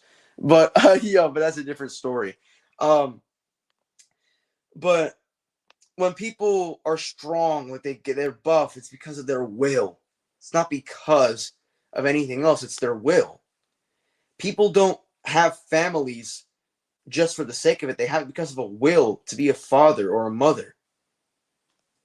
Their will of humanity and the will of Goku is relatable as a character.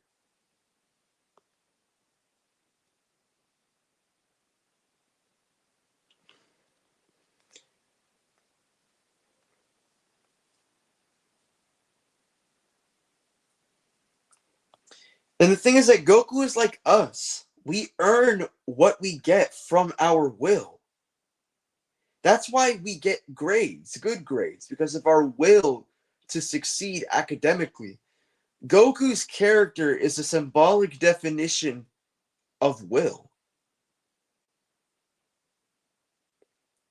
which is why he inherited his will to Goku Jr.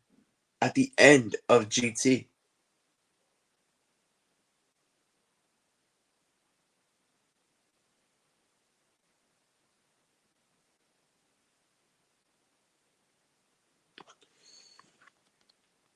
You can say a second coming. Yes. Well, the thing is that it's not like the second coming of Christ. I wouldn't say that. The second coming of Christ is more so an event that lines up with the death of Omega, who represents the devil, the evil, the one who tried to judge. Satan is labeled as the accuser. The shadow dragons accuse humanity of all the problems in the world and their negativeness defining their existence. And that's why Omega Shenron is the most evil out of all the other dragons, and is also the most evil out of all the other villains. Because Omega Shenron represents that. Kid Buu is evil because he is maniacal. Frieza is evil because of his arrogance. But Omega Shenron is evil because, well, he is a true form of evil. He's not like Janemba or Kid Buu. He's like evil. Right? He is the accuser. He is the representation of Satan.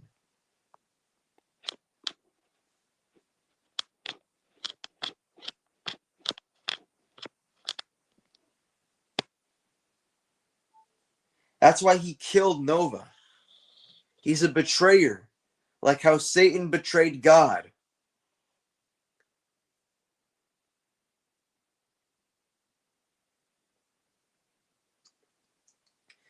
Omega betrayed Omega clearly betrayed the world that contains him.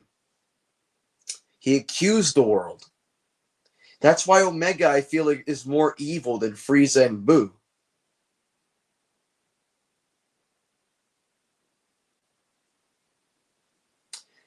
And that's the interesting thing about GT. Everything made sense. I love GT. I love it so much. GT is my own spirit. Without GT, right? Without GT, like I don't even think I'd be the same man. Like spiritually, I don't think I'd be the same man that I am today. I'm gonna be 17 in a few days, but I don't think I'd even be the same guy without GT.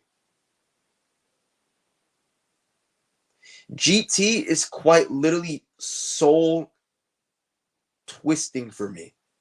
It's so beautiful. It's so inspiring.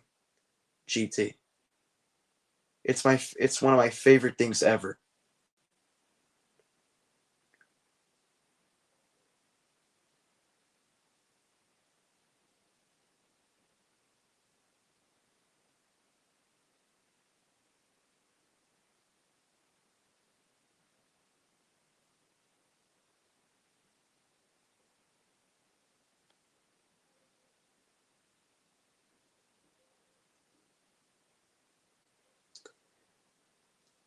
Yeah. But anyways, chat. So now that it's a bit late, I'm not leaving yet. Slackax sound like the same person. I'll check them out later. Do you guys have any conspiracy theories? Oh, come on. Chat, I know you fucking do. Stop lying to me. I know you have conspiracy theories that you believe in the back of your head or like have fun about in the back of your head. I know it. I want to hear what you guys got to say.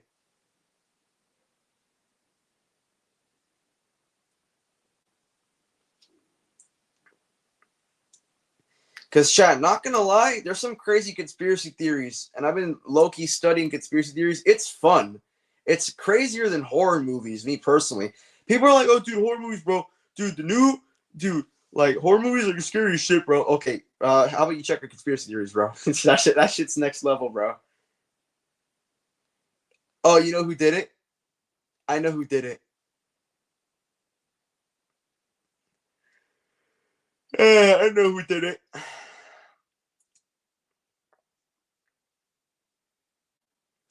Dude, Kanki, bro, you gotta check that shit out. No, I sub to a YouTuber named Coop. Dude, that shit goes deep. Oh hell no! Oh nah, you know about the guy who got killed for making a car ran on water? Ball. That's ball. That's ball. Oh no, dude, the water guy? Dude, I know that theory.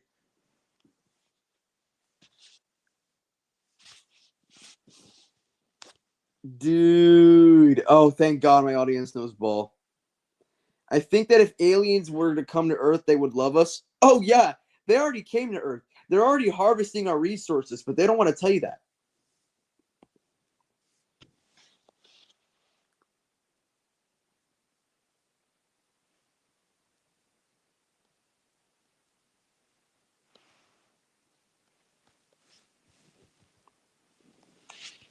Like, bro, yeah, dude, you know Tron has every single record about aliens and shit. Like, people, like, dude, there's a guy who worked with the military for 17 years, and he was revealing and leaking shit about the U.S. military and their connections to aliens and shit. Like his finger, he admits that his finger was blasted off by aliens.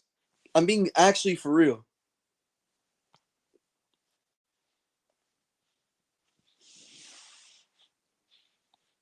That's not even far off. Look, I'm actually a devout Christian. So, me personally, either aliens are real and they're made to be malicious to humans, or aliens are demons as a whole. Because the thing about demons is that they're fallen angels. They fall for a reason. They fall. They are derived from something for a reason. So, me personally, that's not even a far off interpretation. Like, the aliens are fucked up. No, chap, I want to know what's crazy about demons and shit. What do you guys know about the Freemasons? Do you guys think Freemasons do that kind of stuff? Because I think they do, bro. Yeah, dude, I'm a controversial guy, bro. I'm being so for real. Um, I'm a really like edgy dude, bro.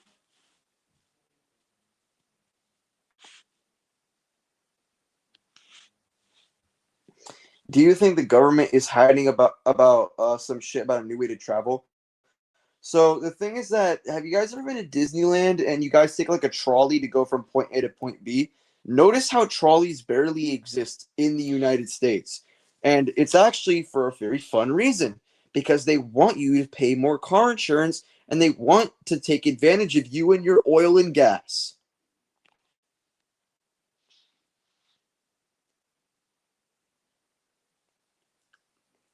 The reason why we don't have flying cars, despite us having perfect availability of aerial technology, is because of gas manipulation.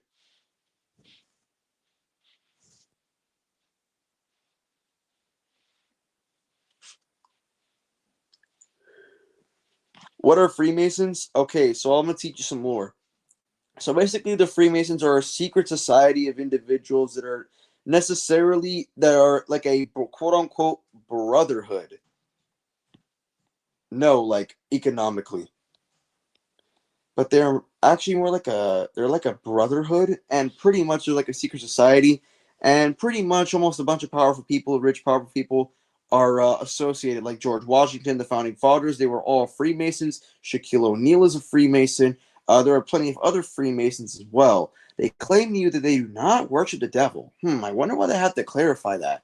But anyways, some 33rd degree Freemasons, which are the highest ranking Freemasons, the ones who know about all the hidden secrets and shit, have implied that they themselves are too busy are worshiping fucking Satan.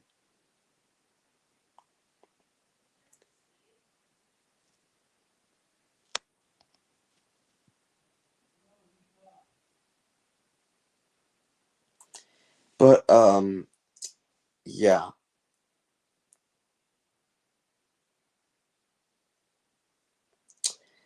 Um, it's stated by a specific 33rd degree Mason that they heavily take inspiration from King Solomon, who, if you guys know about King Solomon, he was a weirdo.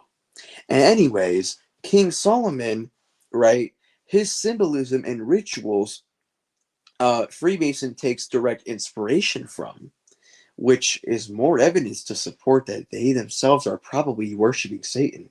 I mean, what do you guys think? I mean, imagine being in a dark room with a checkerboard floor and a bunch of pillars around you. Yeah, bro, there's some weird shit going on. There's no way you can deny that.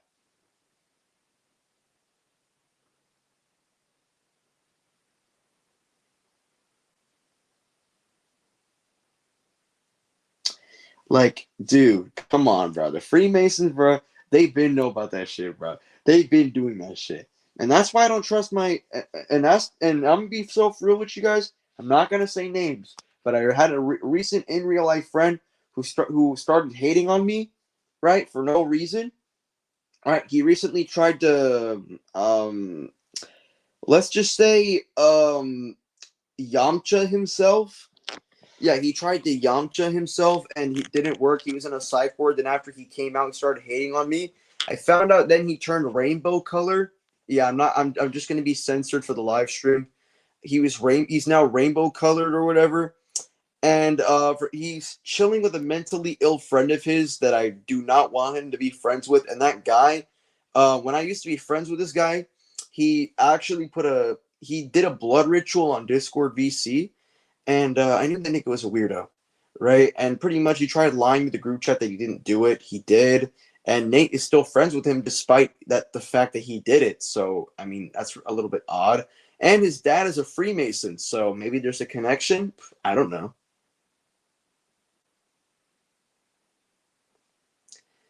But you know what I'm saying? Like, don't trust them Freemasons, bro. If you see a Freemason, get the fuck out of there immediately. Do you know about 0 point energy? Tell me about it, bro.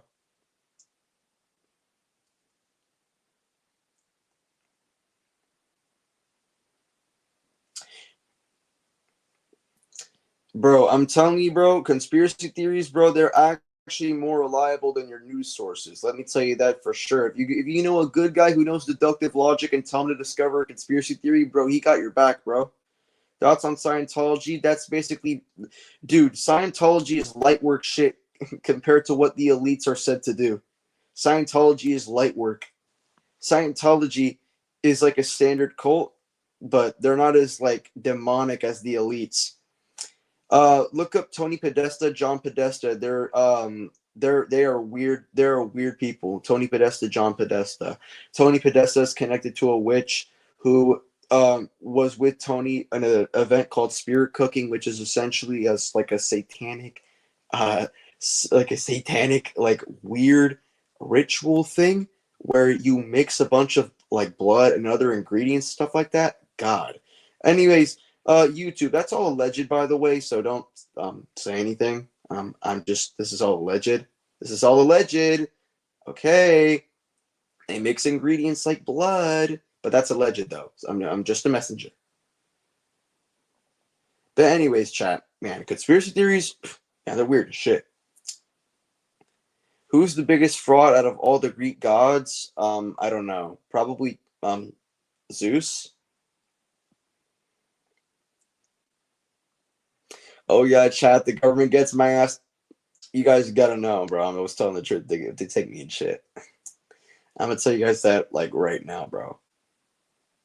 Actually, guys, I actually was investigating a conspiracy theory of mine. I have a weird theory that people, like subconsciously, like the subconscious of humanity, could bring abstract concepts into reality. And that's not even crazy to say because I have a shitload of evidence to prove it. And I don't think that's a good thing, by the way. I actually think that's an extremely bad thing and it should be completely avoided. And I think the CIA is doing it.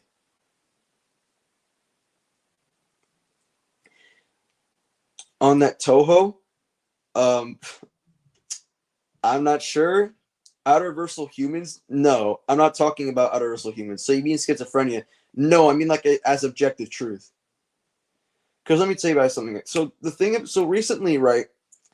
Thanks to the fact that Gen Z can be easily indoctrinated, and I don't fall for that bullshit because I'm a devout Christian and a man of God, right?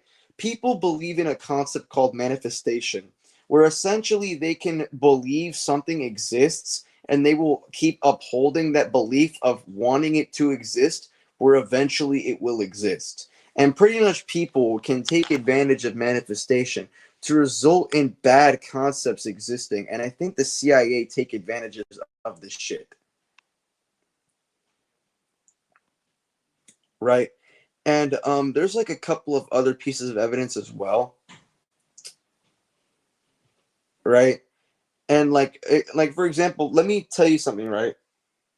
Yeah, TikTok did that. It was stupid. Yeah. The thing about that is that people actually believe it. And here's the thing though. I don't even think it's impossible that it could actually be happening and it's a really bad thing that's happening. Like it's either dumb as shit or it's actually concerning because and that's not even impossible as well because with subconscious, you guys ever heard of deja vu? Right? I've there's an old video or an old stream I described about this. I did private it for my own reasons, but while I had it public, I did talk about dreams that actually come into reality. Did you know that the back rooms is actually based off of liminal spaces which come from dreams? And these places happen to be places that are derived from actual physical location. Right? So we're actually had a dream when I was 8, right? Of a hotel, like a dark hotel room, or not a hotel room, like a dark like hotel hallway with a red carpet. And it actually happens to be a place in Russia that I found out a way many years later. So this means that some abstract concepts are being connected to the physical world, meaning some fishy shit is going on and nobody's telling us.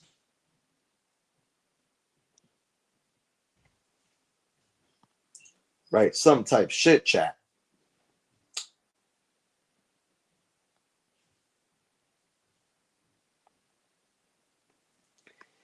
But it's some crazy stuff about abstract concepts. All right, coming into reality and shit. And honestly, I think I did it on accident myself, which I'm not a big fan of. I have told Kenki, who's in the chat, my story. I think you know what I'm referencing, but it's not a good sight to see. I'm gonna tell you guys that much. When I ended up doing it on accident, because here's the thing, chat. I actually saw a TikTok about places even in your dreams. I did a bunch of research on it, right? And then pretty much I got deeper and deeper into the research and stuff like that. And pretty much right somebody that came from my dreams became real 3 weeks later. Don't let that shit fuck with your head. I'm gonna tell you guys that right now.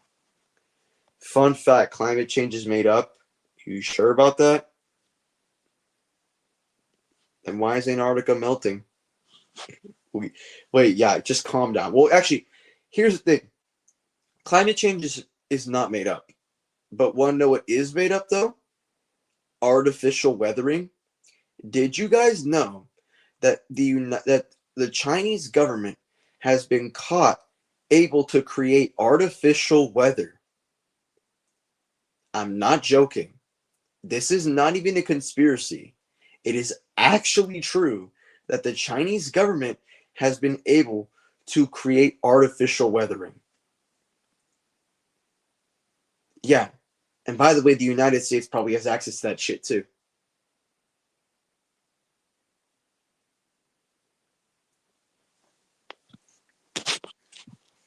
Yeah, and the truth is, chat, this is actually aligns with a specific theory about civilization. Have you guys ever heard of like a type 1, type 2, type 3 civilization?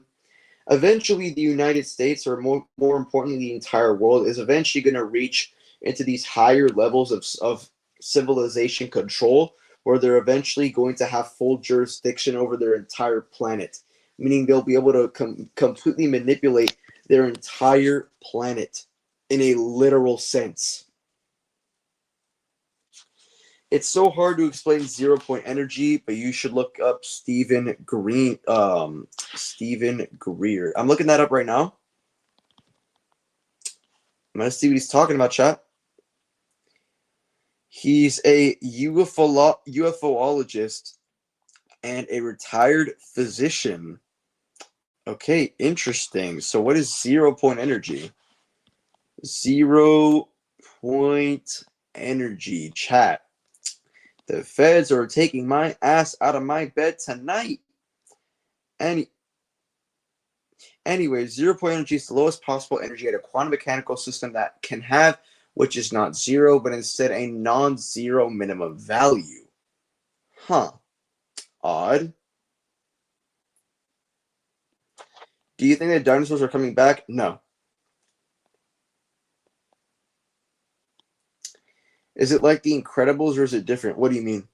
I'm just saying that the Chinese government is doing artificial energy. I mean, like artificial, like weathering.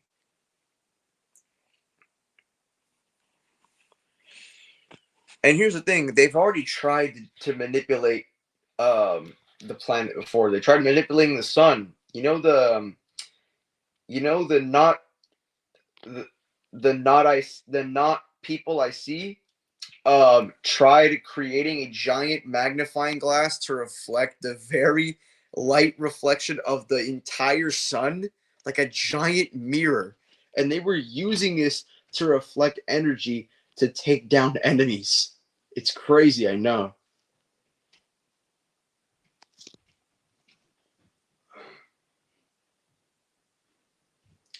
Yeah, the not I see people. The Steezy people. You guys know the Steezy people? Oh, those who know, those who know. Do you know? Do you think they know how to restore youth or live longer, but are keeping it a secret? Yes, because doctors they obviously have the cure to cancer, but also let's just say it comes with a sacrifice, and they're taking. Let's just say little Timmy was taken, and maybe small Sally was taken, more little Timmys were taken, and let's just say they were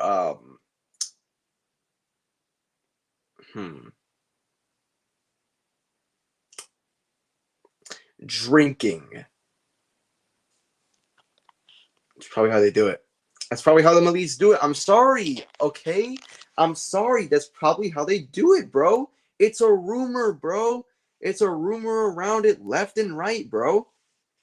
Dude, yes, absolutely. Dude, Epstein, bro.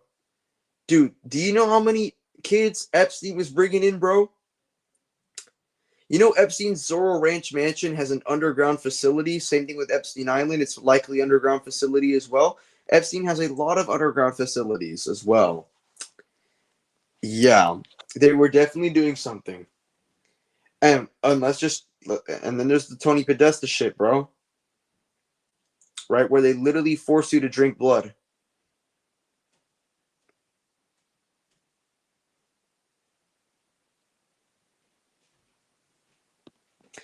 They do that. Oh, here we go. They do that in Dubai. Cloud seeding, a method of artificial rainmaking, or by flying drones into clouds and charge them with electricity. This process causes water droplets to combine and fall. Bro, I'm telling you, he knows.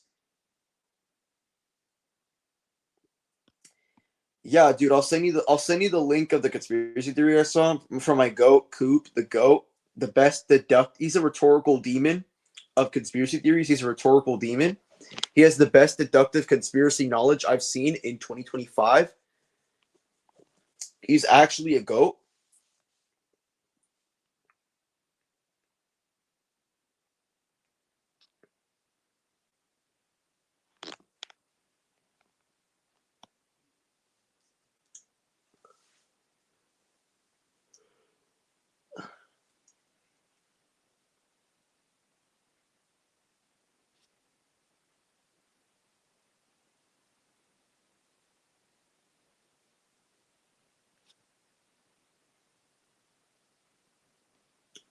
Coop versus Clarkson CC. Nah. Clarkson CC body Coop, but Coop is good with his own. He's like a really good, like informative person. That's what I'm trying to say. No, it's Podesta, but you don't want to look it up. Don't look it up. No. Just be worried at your own cost, okay, bro? Don't look that shit up. No, he has a bunch of weird artwork of kids and shit in his house and stuff like that. He's a weirdo. Nah, but the elites, bro, they know because they do sick shit and they're allowed to do it because nothing is stopping them. The whole point is that the elites want to be immortal.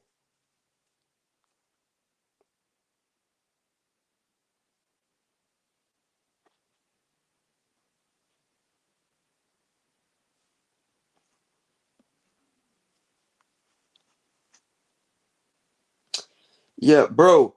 Nah, and Tony Podesta's rich as shit too. You do not. He's an elite. He is an elite. Tony Podesta. Yeah, he's one creepy man. He is on Epstein level timing. Yeah, he's alive right now. I think he is. I don't know if he is though.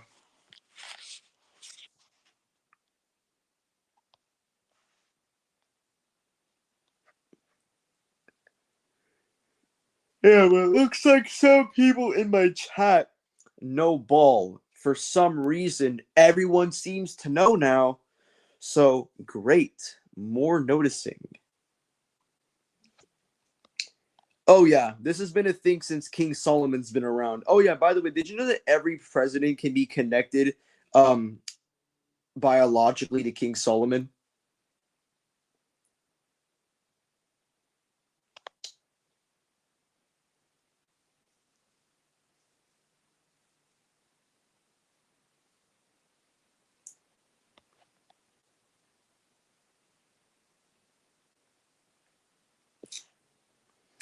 Yeah, like it's insane. Has he ever gone? Yeah, the FBI's investigated his ass. But of course, nothing's gonna happen because oh well, we all know they work for the same people. The FBI is just recycling shit because shit got leaked.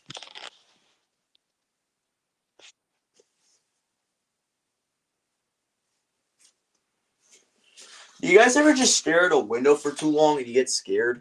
That's me. I don't like looking in windows for too long because when you look outside in the night with a dark window, it's just kind of like, I don't want to hear about that shit. Like, fuck. Oh, King Solomon. Oh, he's like this really powerful king who's allegedly made contact with demons.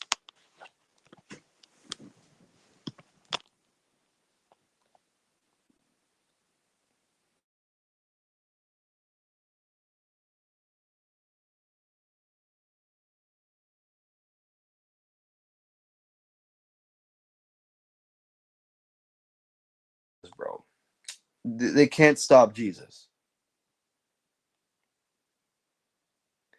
Like I hate that window shit. God, why do they, dude? Oh my god, bro. I hate nighttime so much. I mean, I love it in certain vibes and shit like that, but like, bro, come on.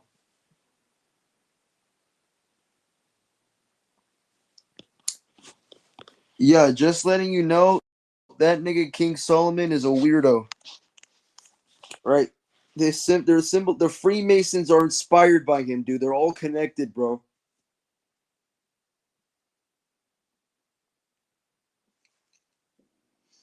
Now, an interesting theory that my boy Tron gave me, who's actually the creator of every single Dragon Ball Outerversal power scaling meta you know, by the way, he actually has some theories about why the elites are too busy worshiping demons and shit.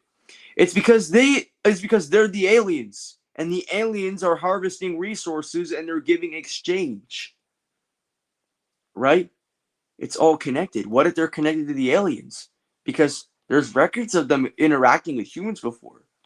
So, given that data, I'm really more inclined to believe that these niggas might just be fucking aliens, bro. These aliens are the demons, and demons are the aliens, bro. But like, you know, there's that.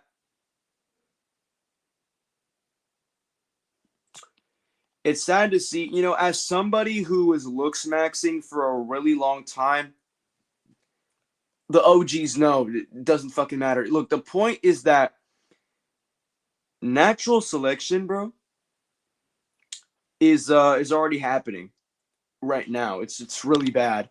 Did you know that the bone mass of your face can affect how much women love you? I know it's crazy, man. Yeah, it turns out people with low bone mass are considered typically unattractive. Yeah, this natural selection shit. Yeah, I'm telling you, these bitches show no mercy, twin. Sorry, bro. Not my problem. The personality motherfucker shit is just extreme coke.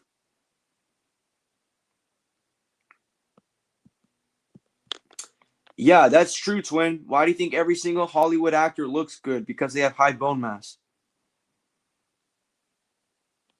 No, I'm serious. Like, chiseled jawlines and shit, right? Why do you think K-pop like stars look really good? Because they have good jawlines and they have good hair aesthetics. They have good side profiles and everything, right? And they're like they're a good balance between masculine and femininity.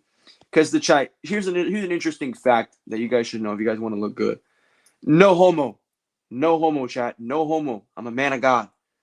Sometimes if a man looks too masculine, he's not gonna look good for the bitches. I'm sorry, because some bitches like a little femininity in a man. That's why they like Leonardo DiCaprio in his prime. Yeah, just telling you guys. Just telling you. I'm sorry. I just had to spit it out, gang.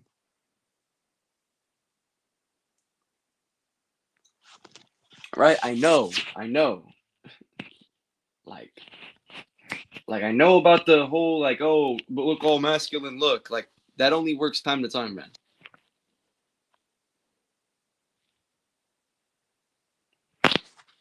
Like Shoko and Old Noblesse.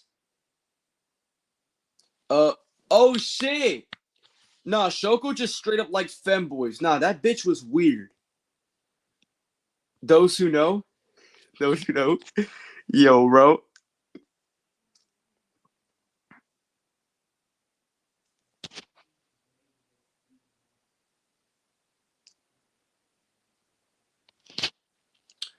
If you look child, you're described as boring or terrifying. Yeah, no. Or you could just disgusted.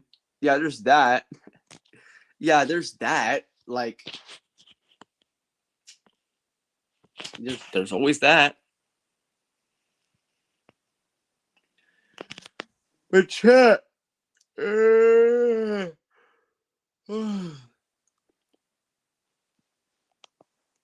Chat, I'm gonna be 18 in a year 2026. 6'7". Yeah, 6'7".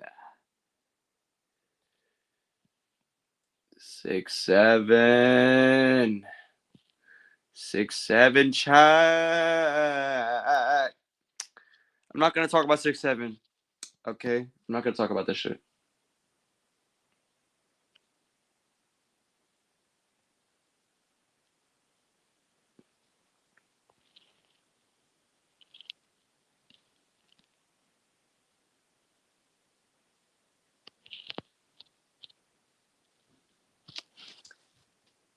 Yeah, that's what's like. Yeah, I'm telling you, bro. I'm not gonna lie, dude. Like, dude, the personality matter shit is just straight cap, twin.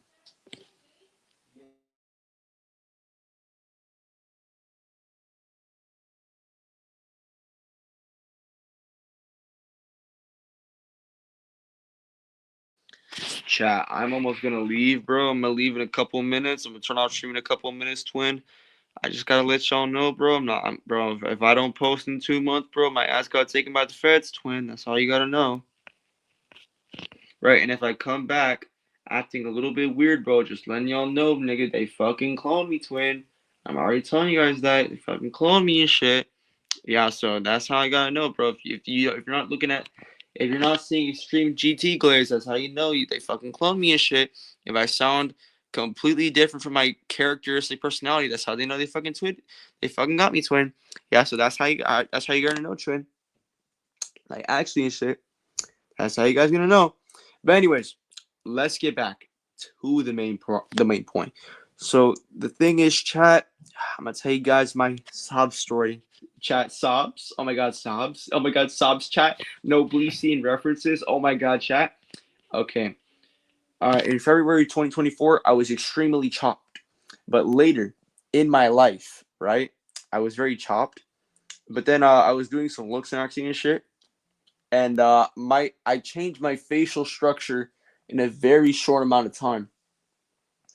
So now I won't explain why I did this, because um, it's connected to some other problems I have. But I was doing a lot of looks maxing and shit. I mean, if you could just find my community post and shit, you're gonna know what my face looks like if anyone is new. So you're gonna know what I look like.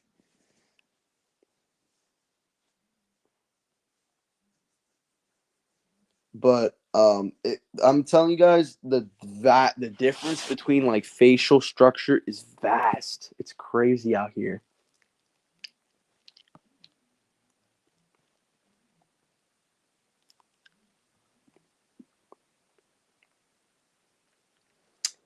But anyways, shit, guys, I'm running out of ideas to think about. Chat. Oh my god, I don't even know, bro. Should I make any videos? Like, chat. I don't even know what my next video is gonna be. Should I make an Archie one, or like should I do something else? Because I really feel like I want to do something else, but I don't even know, bro.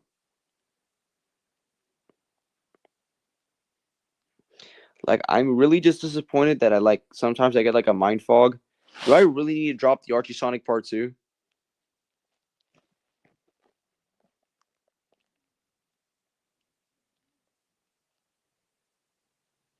Do something about JoJo's? I think Jotaro would beat the shit out of Giorno. I think GER scales below Star Platinum for my own reasons. That's a huge take. That's a huge controversial take. I know people are going to get very mad. People are going to get very mad at this, by the way.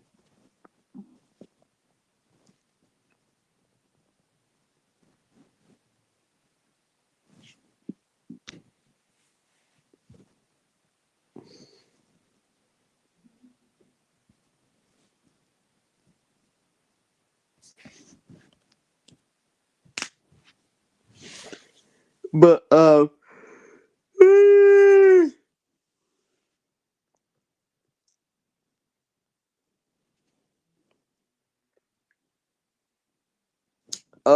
UI Goku wins. UI Goku was intending to win. I mean, UI Goku was not intending to win. I think height matters. Thank you. Thank you. All right. Yeah, height definitely matters. Whoever said like you can be 5'4" and pull bitches, stop lying to me. First of all, right? That's already a lie. And for those tall people who are like, "Oh, dude, I'm tall and I still don't pull bitches." Yeah, dude, you're either skinny as shit or you have shitload of acne or you're chopped. Like tall when you're tall, you're playing on New Game Plus. You just need to fill out all your other stats. Yeah, chat. Fun fact about me. I'm 5'8" or 5'9". I forgot. I'm almost Goku's height, which is pretty funny, right? Because I'm gonna try to get a lean. I want to get the Super Saiyan 2 Gohan build that I've been working on for my physique, but it's gonna take some time. I need to ask my dad about some creatine or some shit because I don't have a job. I don't make my own money yet. I'm gonna work until I'm 18. I'm not working until I'm 18. But yeah, I'm basically at or almost Goku's height. So it's also extremely underwhelming because the thing is they make sometimes in like Dragon Ball Z Kakarot, like the loading screens for Dragon Ball Z Kakarot, they make Goku look really fucking tall. But he's not though. He's 5'9". Yeah, Goku's canonically 5'9".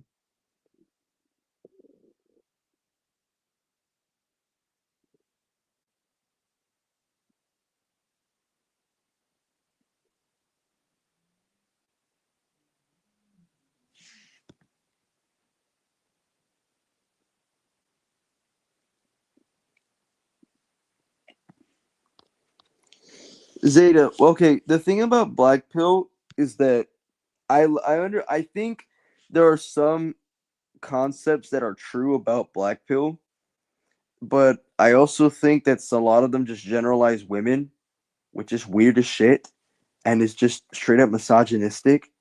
But when it comes to describing men in Black Pill, it's extremely accurate and it's like kind of scary.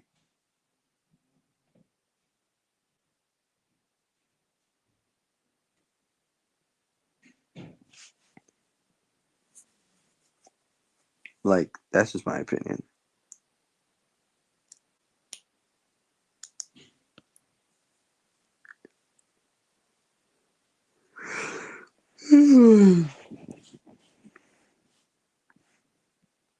Attractive prisoners.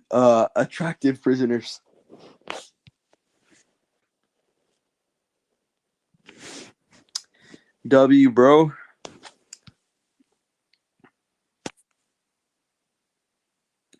The good thing about being below 6 foot is I hear from every single meme about working out that if you're below 6 feet and you're in the five ranges, you're guaranteed to get muscles, bro. So yeah, that's the only good benefit about being below 6 feet is that you're guaranteed muscles in shorter amounts of time, which is nice.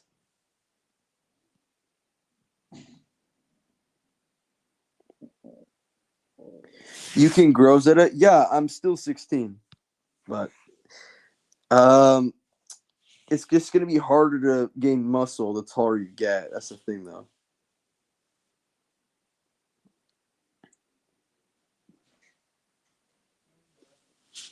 The comeback, gang. The comeback. Yes, sir.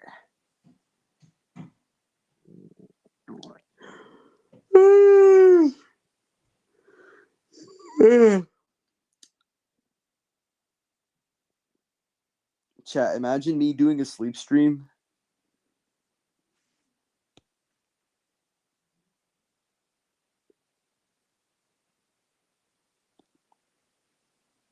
Wait, somebody Echo Vision creatine. What the fuck is that? Let me look this up. Echo. I gotta.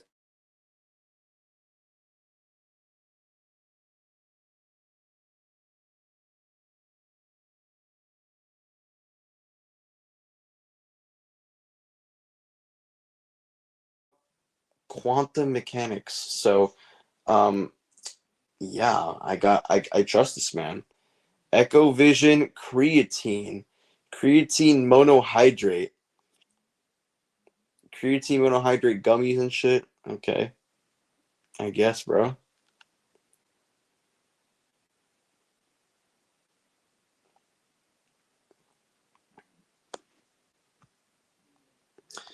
Bro, dude, if you ever think about that, dude, imagine what Slenderman has to go through. Because think about Slenderman real quick, like that creepypasta.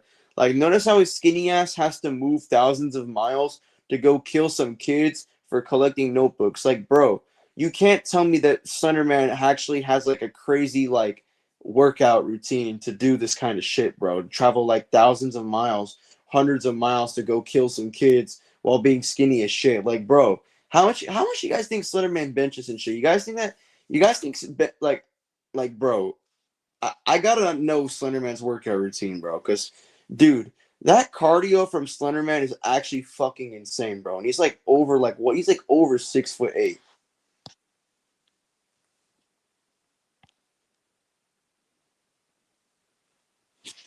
No, but even in the games, he doesn't really teleport.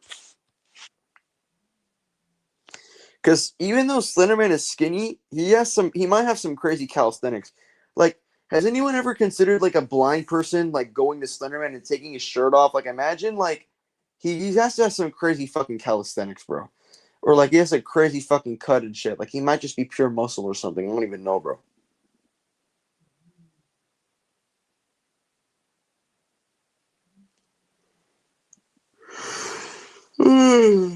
Oh my god, chat. I'm getting tired. No, chat. Chat, what would Ayana Koji do in the situation?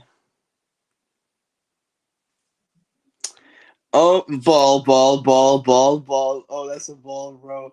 Yo, dude, why are niggas so fucking dumb?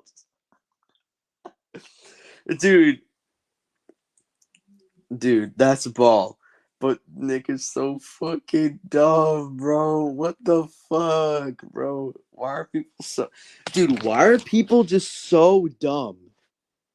Like that's actually just an intelligence issue.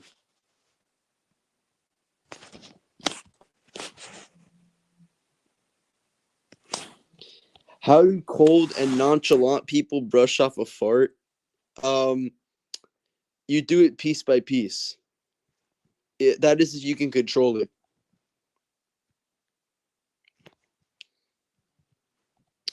I bet. Okay, chat. I'm gonna go now. Thank you guys so much for just contributing to the comeback stream. Man, 2 hours and 31 minutes is a really good amount of time for the comeback stream. I'm gonna be drop some more content. If anything, guys, just send me your suggestions and shit. I'll be really happy to see them. Anyway, see you guys.